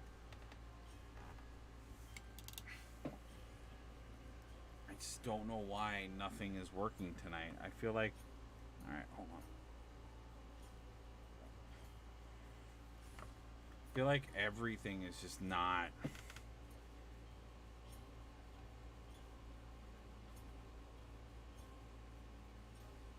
Okay, that seems to have worked.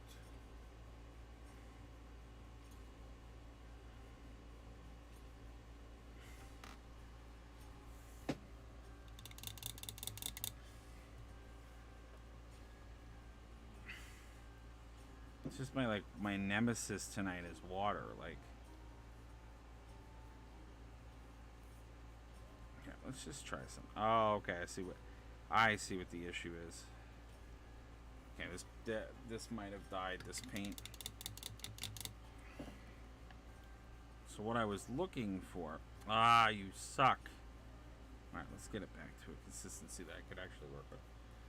I think I might have just screwed up again, because I think it's going to go on to...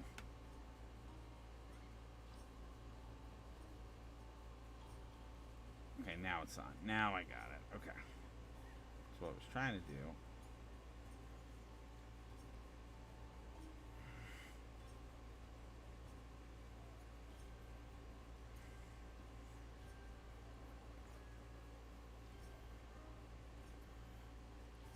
Okay, so now it's working the way it's supposed to.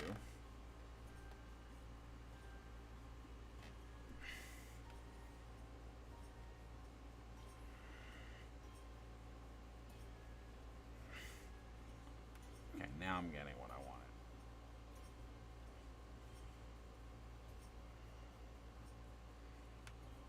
Now I'm getting what I wanted.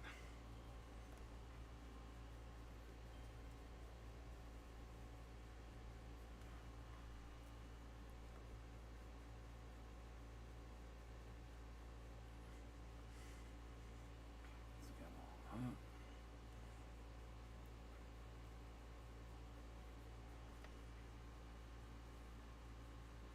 So now we have lips on this guy. And I just got that on myself. Alright, now I want to get some more skeleton for it. I want to oversaturate those teeth a little bit.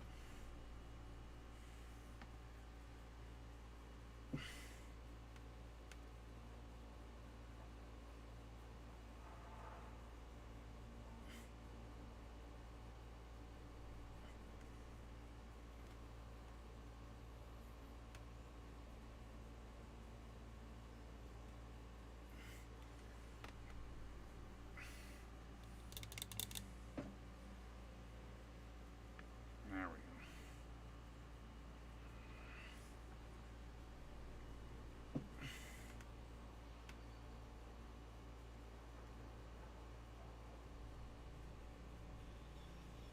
Sure, that's all painted in there. I'm not going to go by where I just... Because I realized I don't think...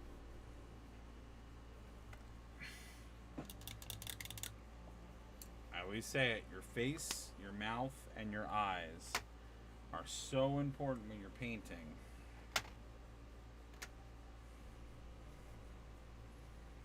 I know we spent all this time on skin tone, guys, but it's a huge part of who he is. Alright, let's get...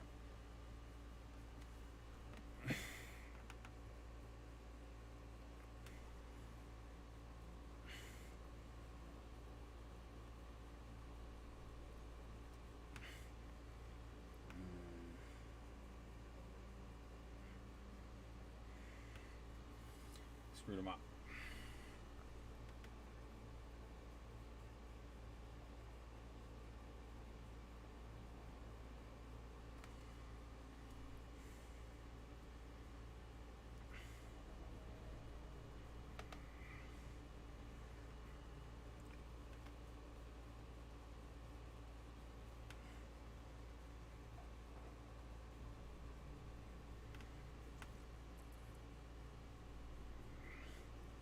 Alright, a little bit better.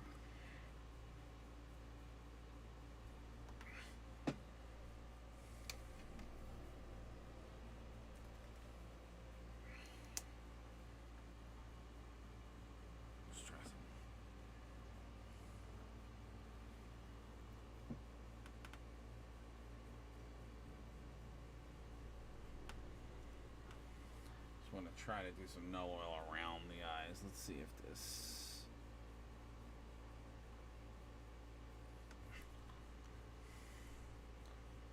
See if that does the trick.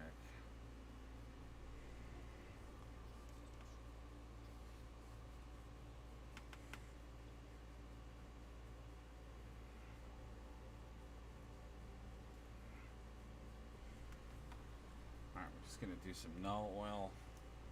I really want to get the face just looking a lot better because right now I feel like that face is just a little too muddy. I want to add a little bit more detail to it. There we go. Now we're cooking a little bit, and let's get oil in here. Null oil in there. Oh, that was actually nice. I like the null oil on the nose. I think we got to do some null oil in here. So just creating a little bit more shadow. There we go. Now we're getting something. Told you, we're gonna go from ugly to awesome, and he's gonna look. You're gonna see it in a minute. Like already, that looks so much better. And all I'm doing is I'm just taking null oil and I'm just putting it inside of there. That null oil is going to catch the groove and just give a little bit of a dark halo around those eyes. Yeah, now we're getting it. Now he's looking like a cool giant. And again, isn't it crazy how that's going to have more impact than all the other stuff I'm going to paint? So you guys will see what I mean. Just doing those features. I was just talking to somebody about this today. But just doing those features, just Just emphasizing.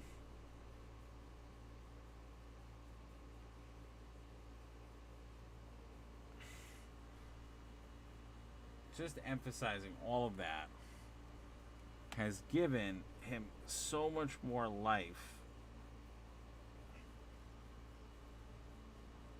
just by doing that.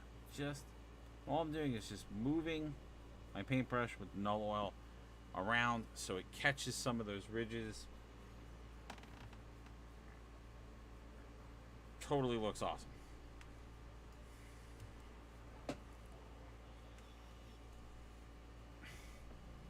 Probably going to do this for some of...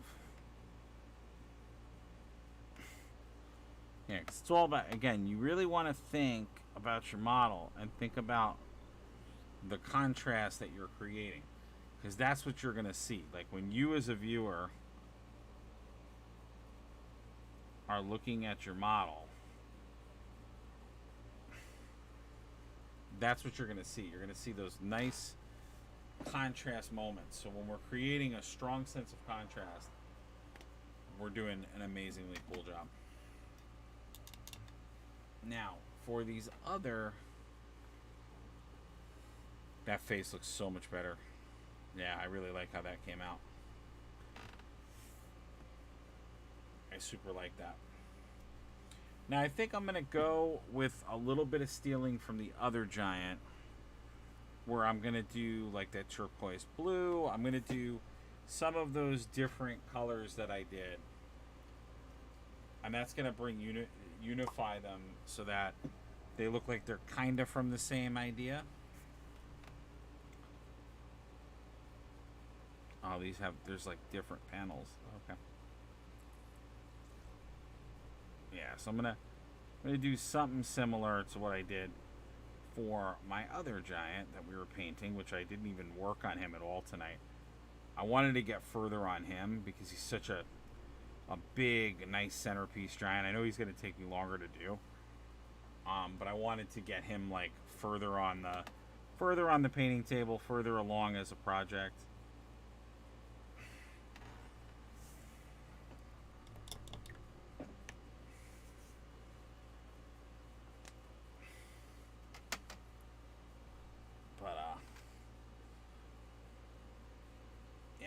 Jeez, we got... I don't know. It's an interesting crowd out there tonight. I don't know. I'm going to just chalk it up to a lot of people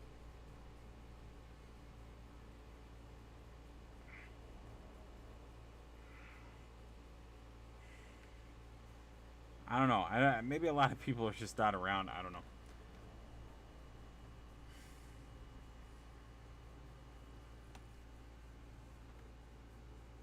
I did do that. Play better green. Okay.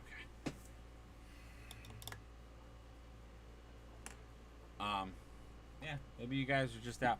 I would assume that people might be traveling. I mean, like, if you're in the United States, I might, maybe not just if you're in the United States. I mean, maybe this is just a popular time for traveling and people getting back to school. And, I don't know.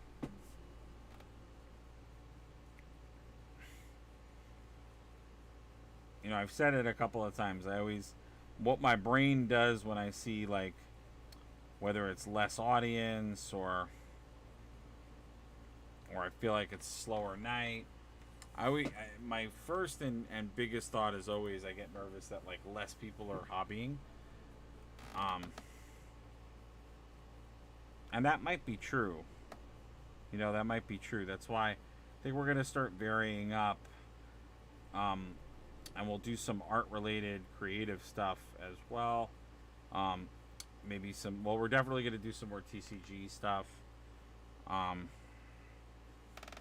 Because maybe people are taking that hiatus, you know.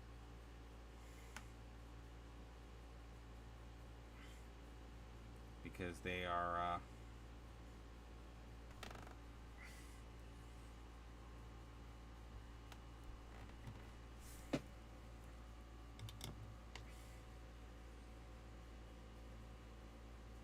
because it's, you know, it's an expensive hobby now. I get it. It's not, you know, it's not a 2 second thing anymore, you know. And if you're somebody who's had, because I know a lot of people who are in the boat of just, you know, it's hard. It's hard to do hobbying stuff. Like, it's hard to have that dispensable income anymore because all of us, myself included, I feel like we all have to work harder for our daily expenses and stuff. So, you know, I get it. So, you know, you might have been somebody who averaged a lot more hobby expense stuff, but now with inflation and just like other costs going up, maybe you're not, you know, maybe you can't devote as much to the hobby as you used to, or maybe you've decided to go other routes for now, and you know, still have all your models, but just don't play as much. You know, that's another thing. You know, I feel like that's happened to a lot of people too. Like, maybe you're doing more side hustling or more gigs. You know, you gotta do different things to kind of make ends meet because things have changed. So I get it. I totally get it. All right, now we're gonna start. I think we're gonna start to see a lot of this start to come together a little bit more, because now I'm starting to go in and paint some of the details. And but for everyone in general who, you know, has been supporting us and coming and seeing us, thank you for choosing us. Thanks for coming. Thanks for supporting us. Thanks for being a part of the stream. I have a lot of fun just painting. You know, it's what I love to do. I mean, maybe I talk too much, and that's why not as many people come and sit. But I feel like everybody talks. I mean, like, maybe the thing that I do a little bit differently than other streamers is I talk. I don't know.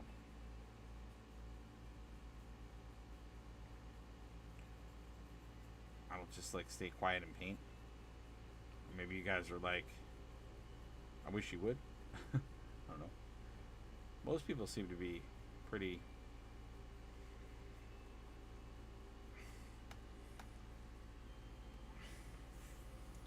Everybody seems to always be so easygoing on here, so I kind of just like the vibe, I guess. All right, 2 hour mark.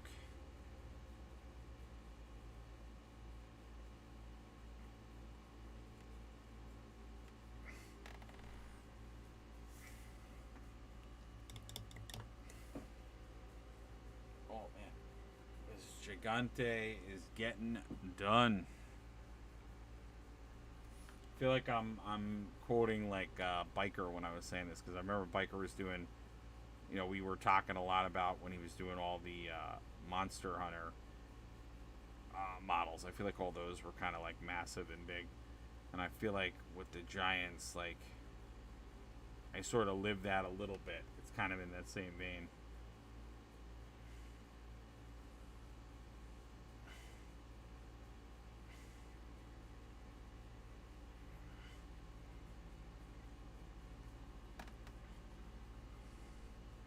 I will say, there's something to be said about the Sons of Behemoth army. It is kind of nice to just like, you know, be in a situation where, you know, you're only going to make your army with like a few models, and being able to just like sit at the table, paint your few things, and then like be good to go. There is something to be said for that.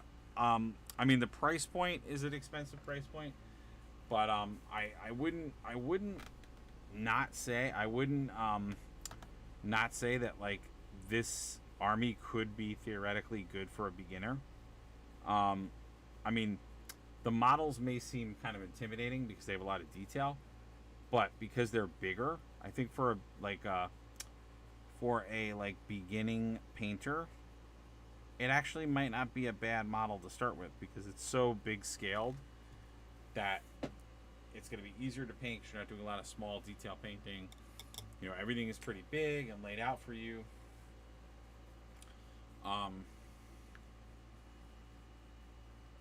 And I think, you can really play with,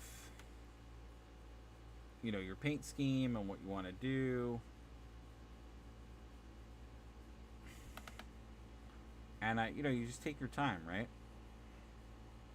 And then the other reason I think it could be very good for a beginner painter is that also for people that are new to painting, it wouldn't be a large army where you have to worry about, like, now I have to paint all this infantry units, all of this other stuff. And again, because they're giants, yes, there are details that they have, but it's a lot of organic stuff. It's a lot of organic objects and shapes and things of that nature. So I think that also makes it easy because, even if you do like a lot of learning and don't necessarily hit all the marks on like your paint job, being organic, you can hide a lot of it.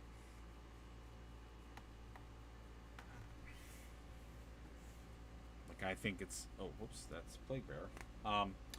I just had a really cool idea. I think we're gonna do that. What I think I'm gonna do is I'm gonna paint, once this dries, I'm gonna paint like moss on it, so like moss was growing on it, and then we could put tufts in it, so it'll look like there's stuff growing off of the wood. That would be kind of cool, because I think, if I remember correctly, in the lore, I feel like they say, and anyone out there who is also a Sons of Behemoth player that wants to correct me, I'm pretty sure in the lore they say that, like, they do rise from the ground, like they were dormant or sleeping, and they like rose up. So I think that would be kind of cool if, like, they have like partially dirt and stuff on them, so like the things that they grab. Hey, what's up, Heretic Scott?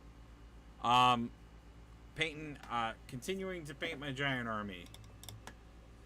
So I got my Mega Gargant, which is actually a Mantic, so Kings of War model that I'm going to be subbing in as my second Gargant model for this army. We have the GW Giants. Yeah, he's a big giant. So he's the same size as the GW one. Oh, hold on. Oh God, I'm bending.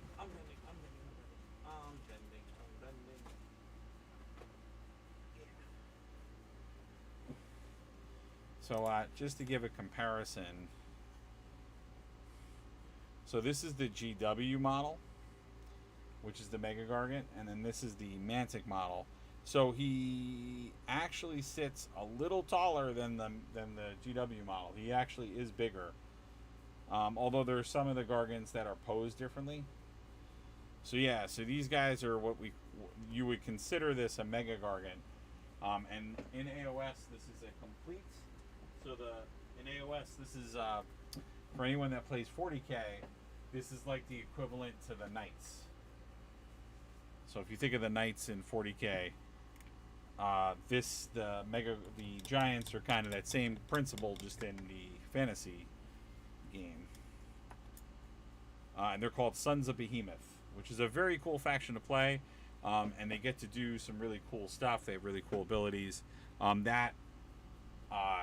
The Gargant that I would play this as, one of his abilities, which I think is insane, is he can actually kick objectives. So you can go to an objective and he can make a roll, and he actually kicks it and moves it. So it's kind of crazy. So you can like maneuver. You can actually like move objectives either closer to your side or like disrupt objectives. It's really, really crazy. The Gate Crasher Gargant, which was the Gargant that, or I should say, is the build that I did for mine, because I thought I liked the Gate Crasher one because I thought it was really cool because he has like the Executioner cowl and everything. Because that kit, the GW kit, can build one of 3 different Gargets, although now the kit actually can build 4 different models. But, you know, it's like how GW always does their stuff where you have to pick one variation to build. So,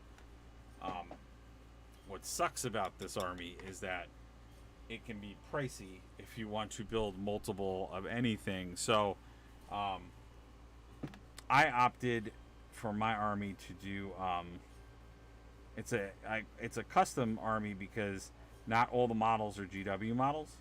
I'm using different models from different companies to represent my different giants, because the storyline is that they all come from different realms. So I have like a fire giant, an ice giant, I have all kinds of stuff, so it's really cool. And I've been just really working on skin tone tonight. That has been the big ticket item. I spent almost an hour just really developing the skin tone and the face, which looks really good. I actually patched this with green stuff for a scene. So there's a lot of like really different things we were doing tonight with this guy. But now I'm just trying to bring some of the elements from the other giants I have so he fits with the other giants. But yeah. What you working on, Heretic? Thanks for stopping by. I know we have to be like a little bit on the later side for you to stop by, but I'm gonna start doing. We will start to do, or I will start to do Friday. Friday and weekend streams. All the chaos, nice. So I will start to do some of those. My time zone is Eastern time, so it's a little on the late side for me. But I'll do it. If you guys will watch it, I'll do it. I'm all about it.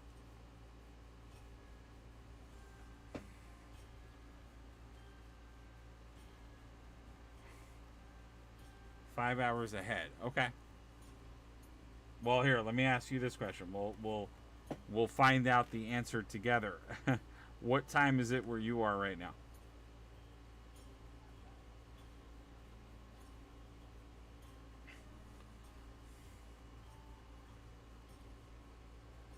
Like, what is your local time?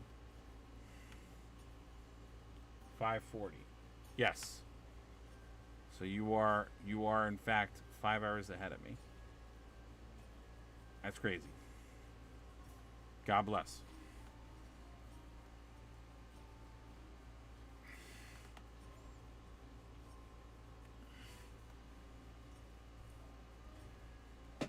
That's crazy, man.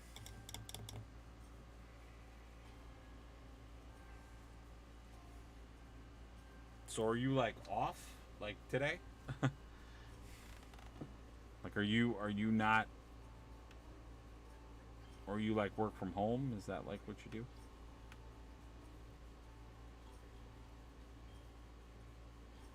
I'm so jealous of a lot of these folks that work from home.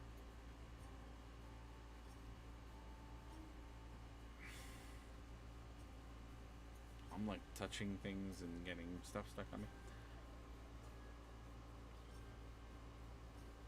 Alright, sorry, I'm trying to get this wood grain.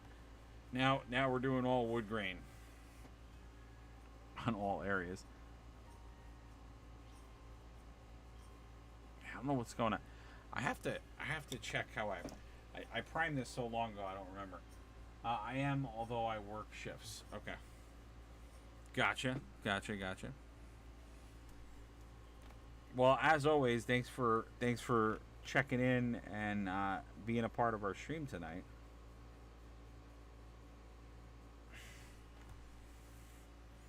Always appreciate when you stop by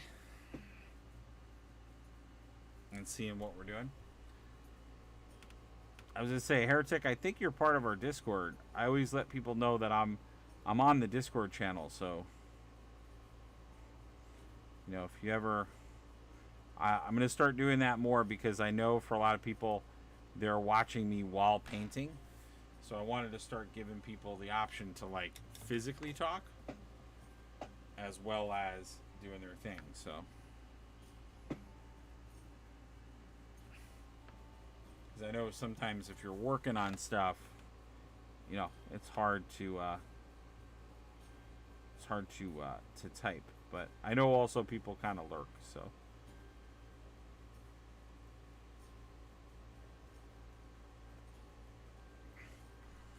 this is like not taking paint. It's really annoying.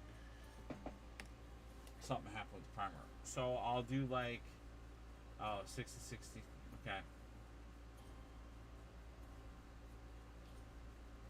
I kind of hate with the passion the last one. I can imagine that doesn't sound too great. Yeah, I sort of work shifts too. Um, although nowadays I do have a little bit more of a I do have like a little bit more of a standard schedule, so that's good. Because I'm not in the retail side of things anymore, which I used to be working. I used to work in retail, so that was always like not the fun time of life because it definitely, you know, you get a lot of really weird shifts like that. So if you work in those areas, so I'm thankful that I'm not doing that anymore. But I'm in the Discord. Yeah, I'm just chilling now. Posted some stuff of what I'm painting. Okay, I'll take a look. Hold on. I don't know why my Discord sounds don't tell me that.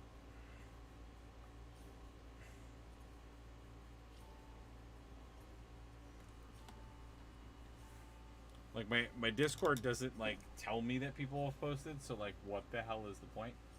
Um Alright. Oh cool. Oh, you're like working on like stuff.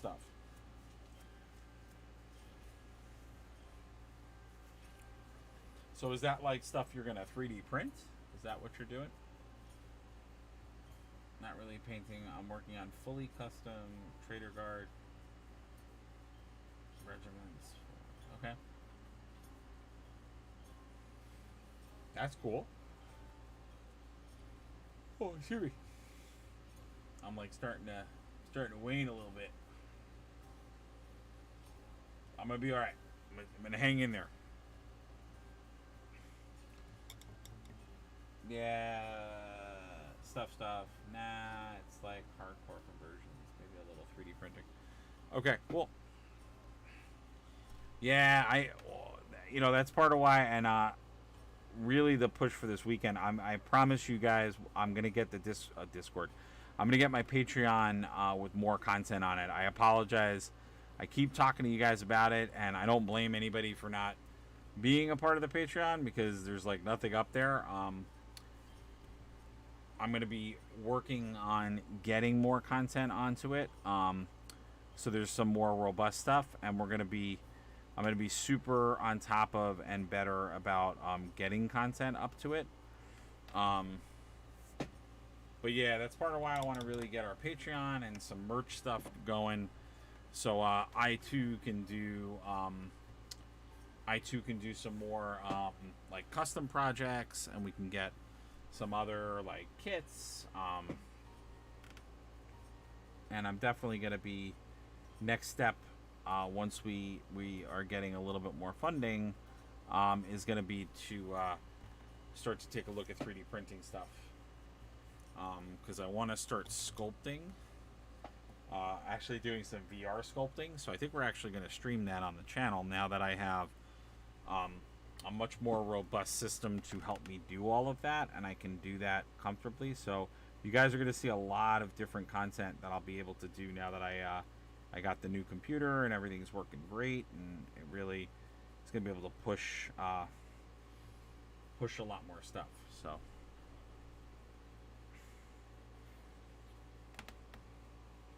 I'm super excited about that.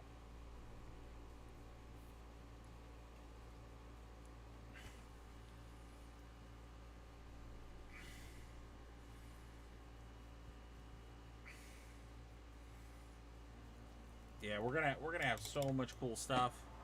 Um, and why you guys are gonna want to start to be part of the Patreon is because um, once we get like New York Comic Con, which I'll be going to, has been a lot more. They have a lot more game centric stuff there. So we're even gonna have. I'm gonna try to do some like exclusive interviews that are gonna go on the Patreon. I think. So I might have like a general stream that's like more. So I'm gonna try to do some live streams from Comic Con, and you guys will see some of this stuff. But then I think I'm gonna film a couple of like try to film some interviews with some folks for the Patreon. So we're gonna have a lot of really cool stuff. Because I was really surprised last time I went. There was like so much. They are now having like more of a gaming presence there, which I was very very shocked that has become a part of the Comic-Con landscape, which is interesting.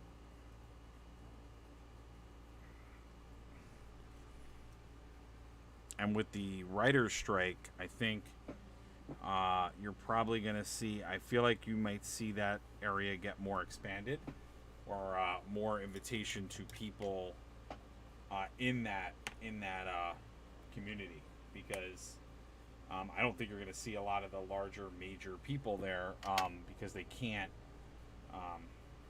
For folks out there that may not know, a lot of them. So a lot of the major companies, they can't actually like promote the materials because the actors won't come and do it, which is kind of crazy. So yeah, because they are part of the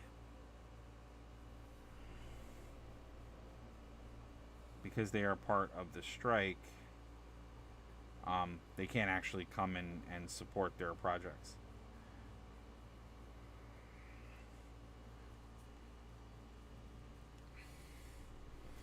So I think as a byproduct, you're gonna see a lot less mainstream stuff, which kind of cool. I mean, like, I don't know if this trend will continue, and if that might mean that one day they will have like a New York gaming show. I know they have like some Philadelphia ones,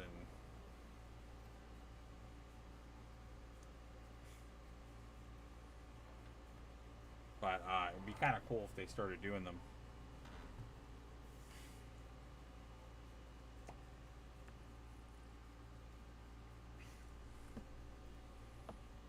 I feel like I just talked for a really long time for a little bit of content. I kept repeating myself.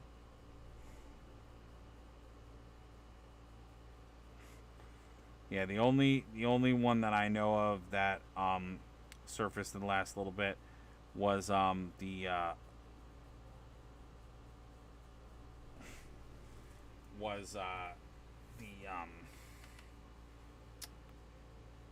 PAX Unplugged, which is it's in Philadelphia, but that's essentially like PAX East or PAX Convention, but alright, this is like starting to come out really good. I really like how this is coming. I didn't like it at the beginning of the night, but I'm like definitely getting more into it now that I'm like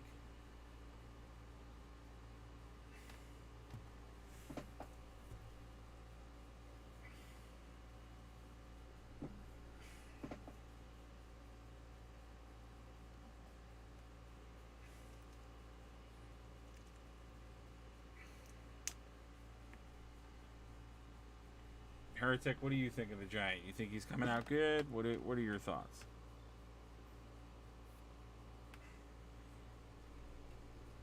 Just gonna...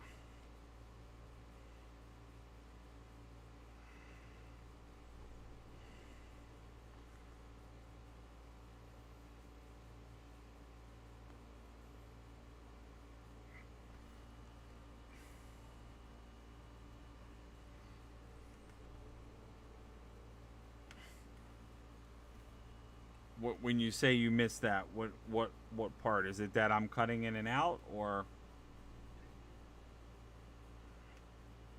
that you just were away from your computer? Ah.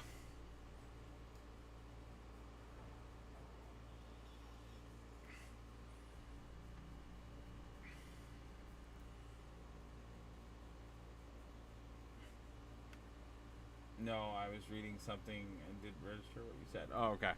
Um, so what I was talking about was that New York Comic Con, which I was saying that I'll be attending, and I plan on putting some exclusive interviews on the Patreon, but also just doing a general, like, some live streaming with some new equipment that I had.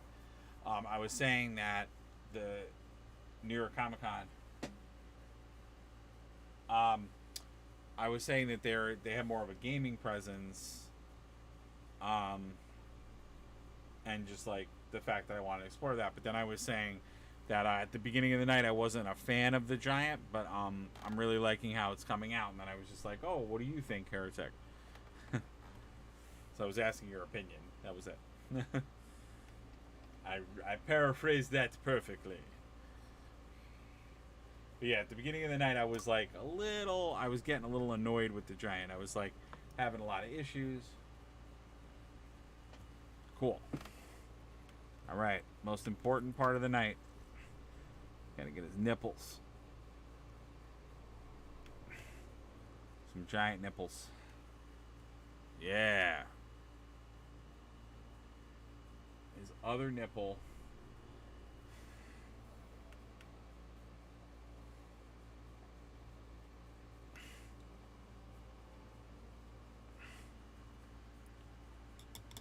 And then the only other thing I was really talking about was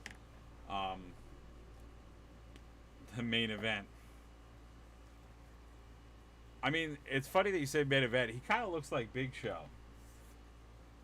That might have been cool. That's another cool, like, custom paint if you did all your Giants as like if you did all your Giants like WWE wrestlers. They show up to the battlefield. They're all WWE superstars. It's kind of funny. I kind of dig that.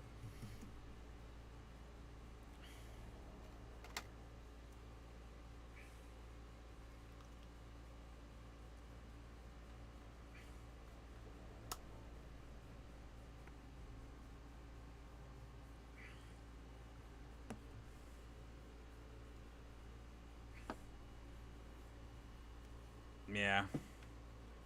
Do some custom conversions.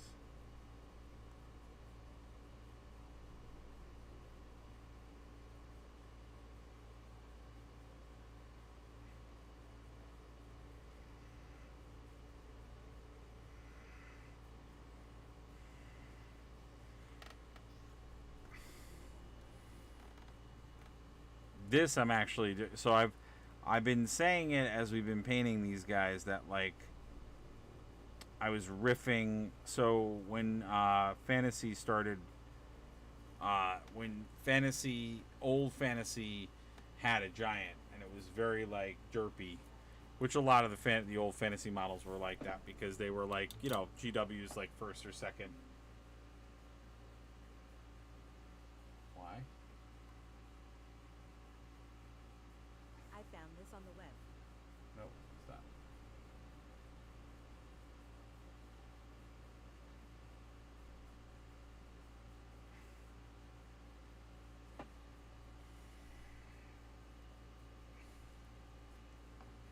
Yeah, I get what you're saying about the not so good stage.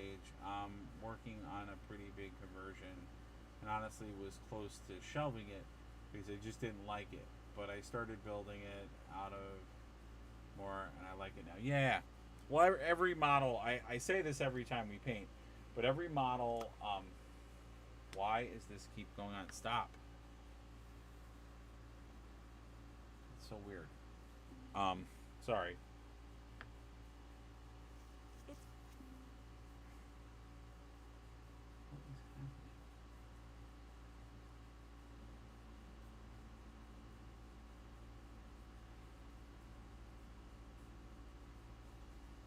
Sorry.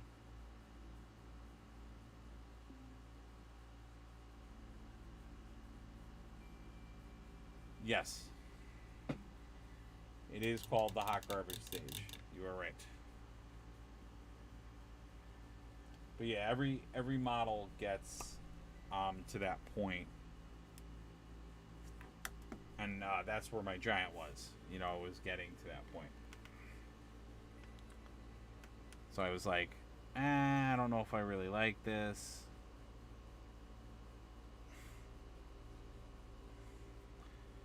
And also another thing is, I don't know, like I was pointing out as we started, the fact that this particular model, I primed it a while ago, and I think not that the primer like didn't do its job, but like I feel like they're either maybe the primer faded, or maybe I don't remember like how far back when I did this.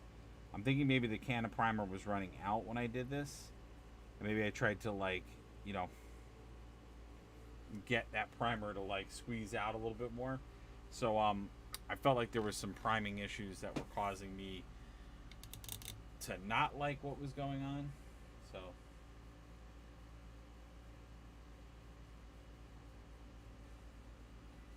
wait a minute.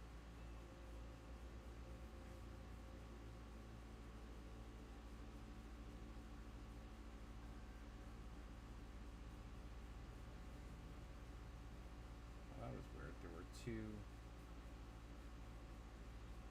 There were two audio files playing. That's weird. Okay. I don't really understand the rationale of the why that was happening, but okay.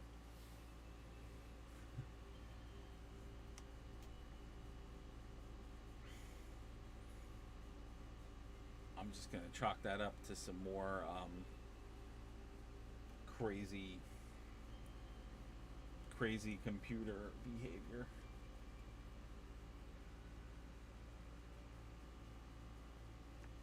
Oh, it's like I just have ambient sound. Do you hear it a little bit?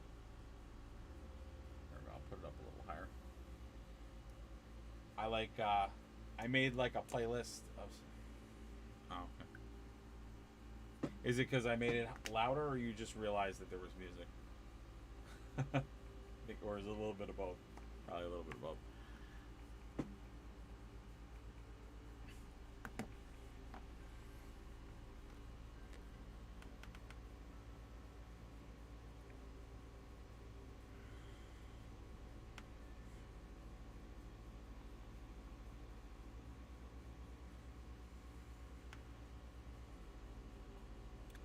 I try not to make it like too overpowering, the music, so it's like obviously so you guys can still hear me talk, but yeah, I found this site which I'm going to use if we start to do some more RPG stuff, just to break it up. Although I talk over the music a lot, so I don't know if I really need the music. Ambient is good. I like instrumental stuff. It gets me in the zone. Yeah. Well, this site's really good because you can just play. It'll help when we start to do RPG stuff, because then I can use it as an RPG soundboard to do like like town sounds and like different things, so you guys can get a different experience when we're adventuring.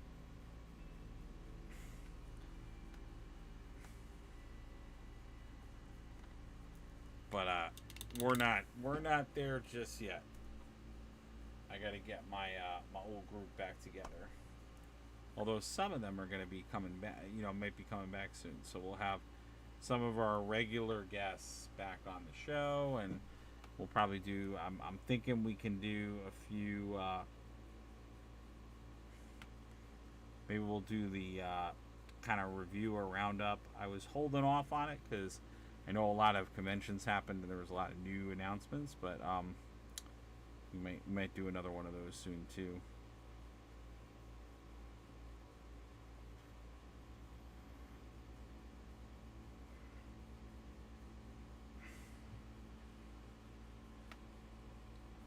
But I realized I completely like started a point and didn't finish it. But What I was saying was what I'm painting right now.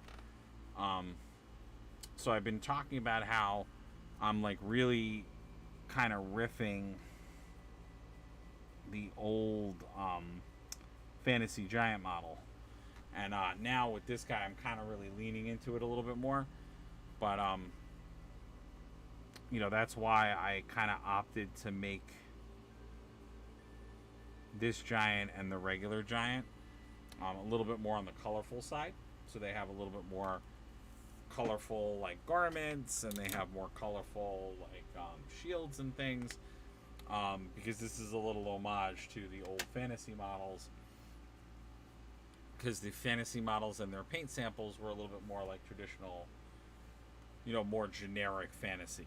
So like what we all think of when we think of a giant, we all think of like elves, we all think of like goblins. It had more of that feel to it, especially because the models were a little bit on the simpler side, because it was before GW refined a lot of their models and started to make different things.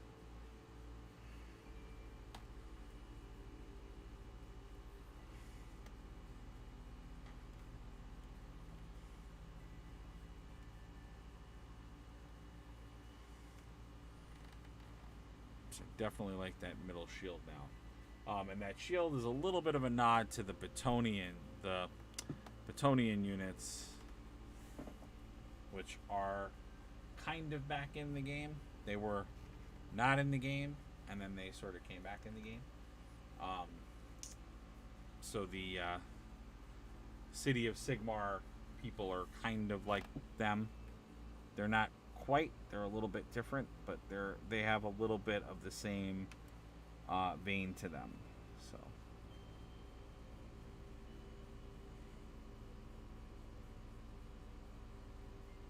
Oh, god damn it. Why did I just do that? That was dumb. I just went where there was paint. Alright. I'm going to have to redo all that. I'm going to let it dry. Stop playing with it. Let it be. I'm going to start doing other straps. That was so dumb. I don't know why I just did that. My brain was like, I just painted there. Let me put some more paint there. And that was so dumb what I just did. These are signs that I know that I'm starting to get sleepy. I'm starting to get tired, because I'm making some rookie painting mistakes.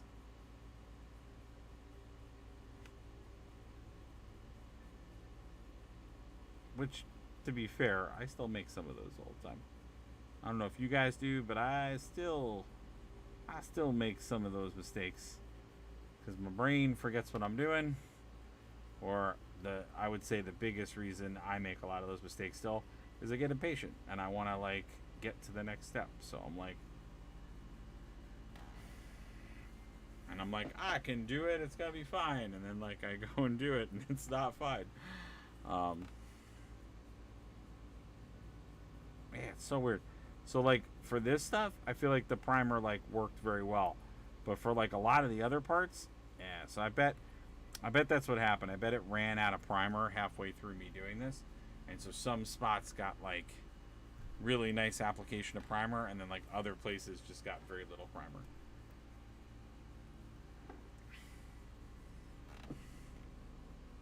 I like doing skeleton horde for my straps. I always like that. I'm gonna do metal on these other parts. That's why I'm being a little on the more messy side. Like I'm not being as careful, because I'm gonna put metallics on top of it, and it's gonna all cover it. So, but I like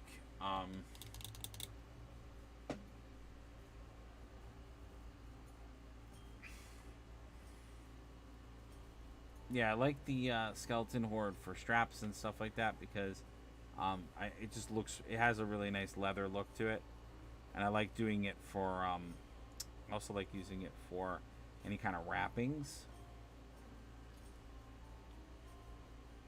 because then they look dirty. So things don't look nice and polished, because I've said it multiple times, but like I don't care if you're in the future, the past, but if you're on a battlefield, like, you're probably not going to be clean. You're gonna be dirty.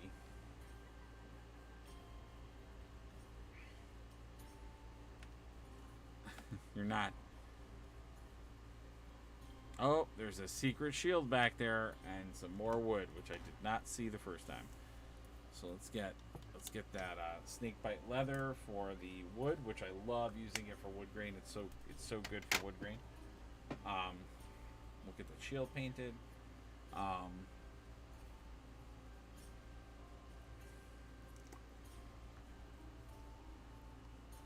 He's looking real nice.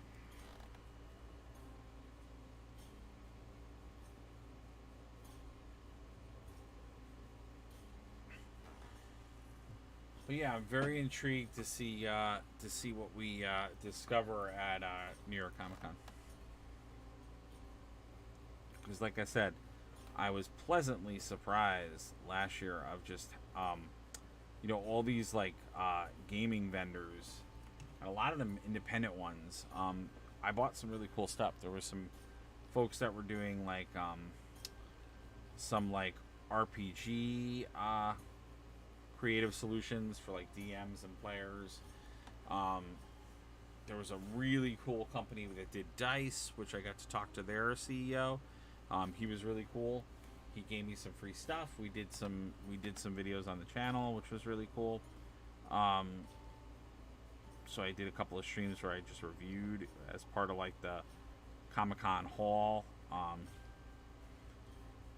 felt really bad, which is why I haven't contacted him at all after that, because I thought we were going to do some more campaigns, but then my playgroup just things changed. Everybody like started to do gigs and jobs, and we had to kind of take a break, and so that put a damper on a lot of that content I was going to make.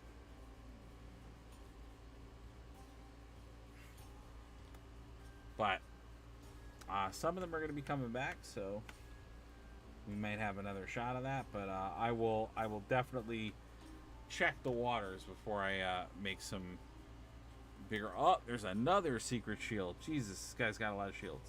He's attacked a lot of warriors. That's what I'm gonna say. All right.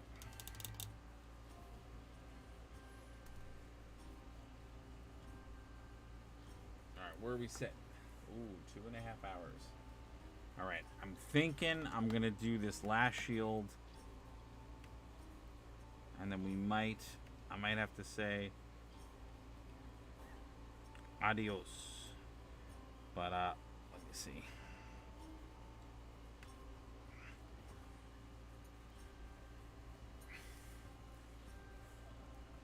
Because I'm realizing what the time is. I'm realizing that we definitely have been on for almost 3 hours, so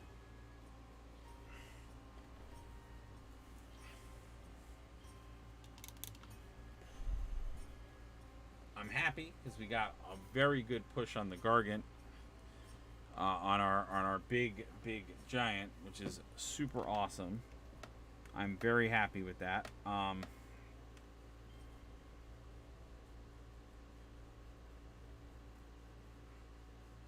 So that's super good, super goodness.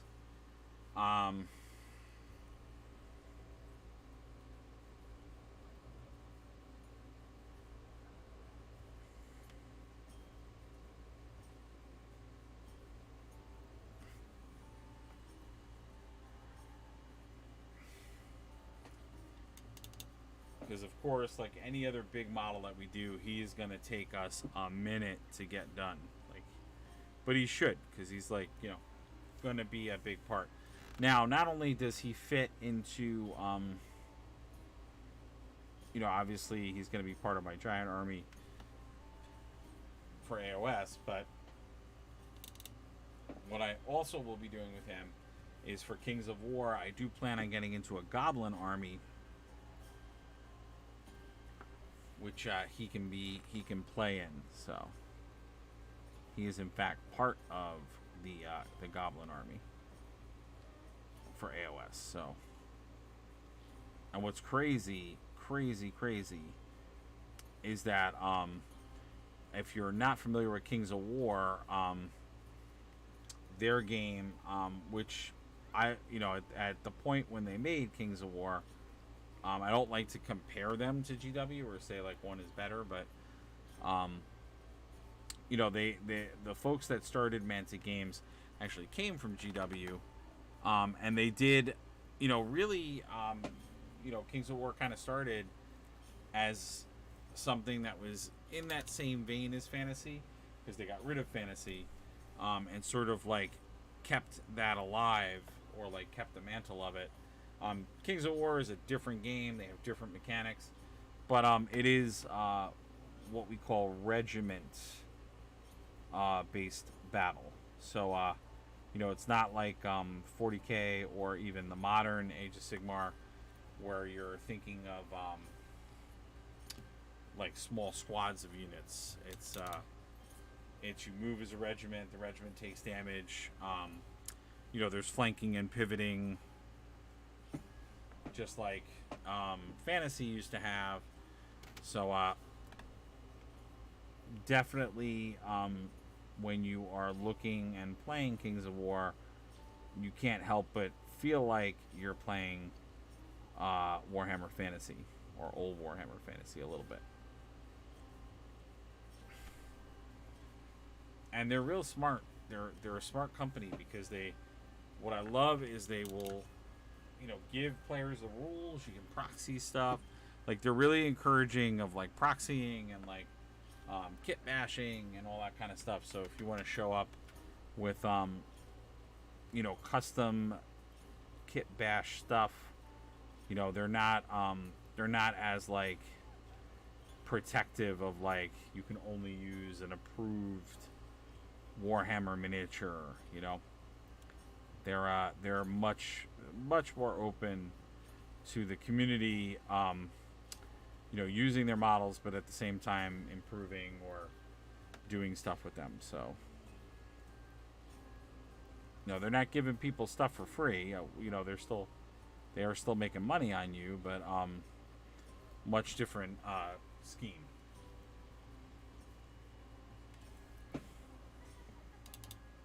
And I just like any company that embraces, like any gaming company that embraces the players to use any means or tools that they have to create and enjoy the hobby.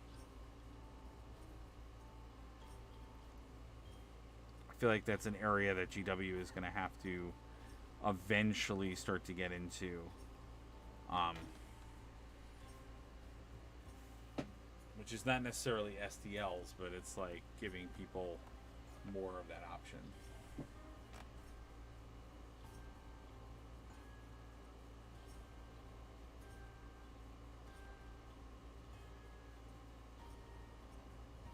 Because I get it, like they can't like sell STLs, because the minute they sell an STL of like something that is a copyright or IP, they're just putting it out there for people to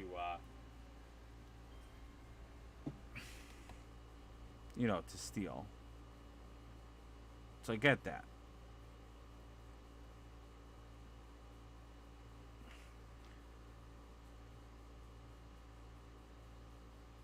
Now, what's funny when I say that is that, a lot of people don't realize it, but GW does have a game that they are very supportive of you modding and, custom miniatures, models, etc., which is, of course, Blood Bowl. So for anyone out there that has ever tried Blood Bowl, that is a perfect example of a game where GW does, in fact, kind of support you to make and do things. And, even the fans are what kept that game alive, you know. So there was a time where Blood Bowl was probably on the chopping block to go away, and it was the fans who saved it because they kept playing it, modding it, and doing stuff. All right. Well, on that note, guys, I think we're gonna call it. I've been on for almost 3 hours, which have all been Senor Gigante. We didn't work on the small giant at all, but I'm pleasantly pleased with doing that because we've gotten a lot of elements done here. Really got a strong sense of the face. I'm just gonna zoom in so we can see, but I really like how we got a lot more drama in the face. Not only the pupils, but now we have a nice rounded expression, which is great. Really worked on the skin tone, which we're going to push a little bit more and get the highlights and the darks really getting in there. And now we're just starting to go into some of the detail, and already just by popping some of that detail in, I'm really liking where we're going, and it's just getting better and better, and we're just keep pushing elements of the model. But definitely a worthy giant. It's going to look great as a centerpiece along with the Gatecrasher giant that we have. So I think this particular AOS unit is going to be insanely cool, and I cannot wait. Again, I should have shouted out, this base is not from the original model for Mantic Games. This base is actually from one of the Etsy models that I got, so it's actually from the Fire Giant I got. But I thought it worked really well for him because I was having a lot of trouble with the square base they sent. Now again, we did some patchwork on this guy to fill in some seams and gaps, which for the most part look pretty good. We might have to do a little bit more because he had a pretty severe gap in there, but I think it looks nice now. So yeah, I'm happy with what we did tonight. It looks real good, and I think it's coming along. Heretic, thanks for hanging out. I hope you liked the model. And don't forget, we're going to be back on tomorrow night. So I'll be my time, hopefully starting by 10. And we're going to work more on our custom Space Orks. My goal is to get the Terminators primed tomorrow so I can start painting some of the Terminators. But we're going to keep rocking and rolling and moving along. So take care, everybody, and we'll see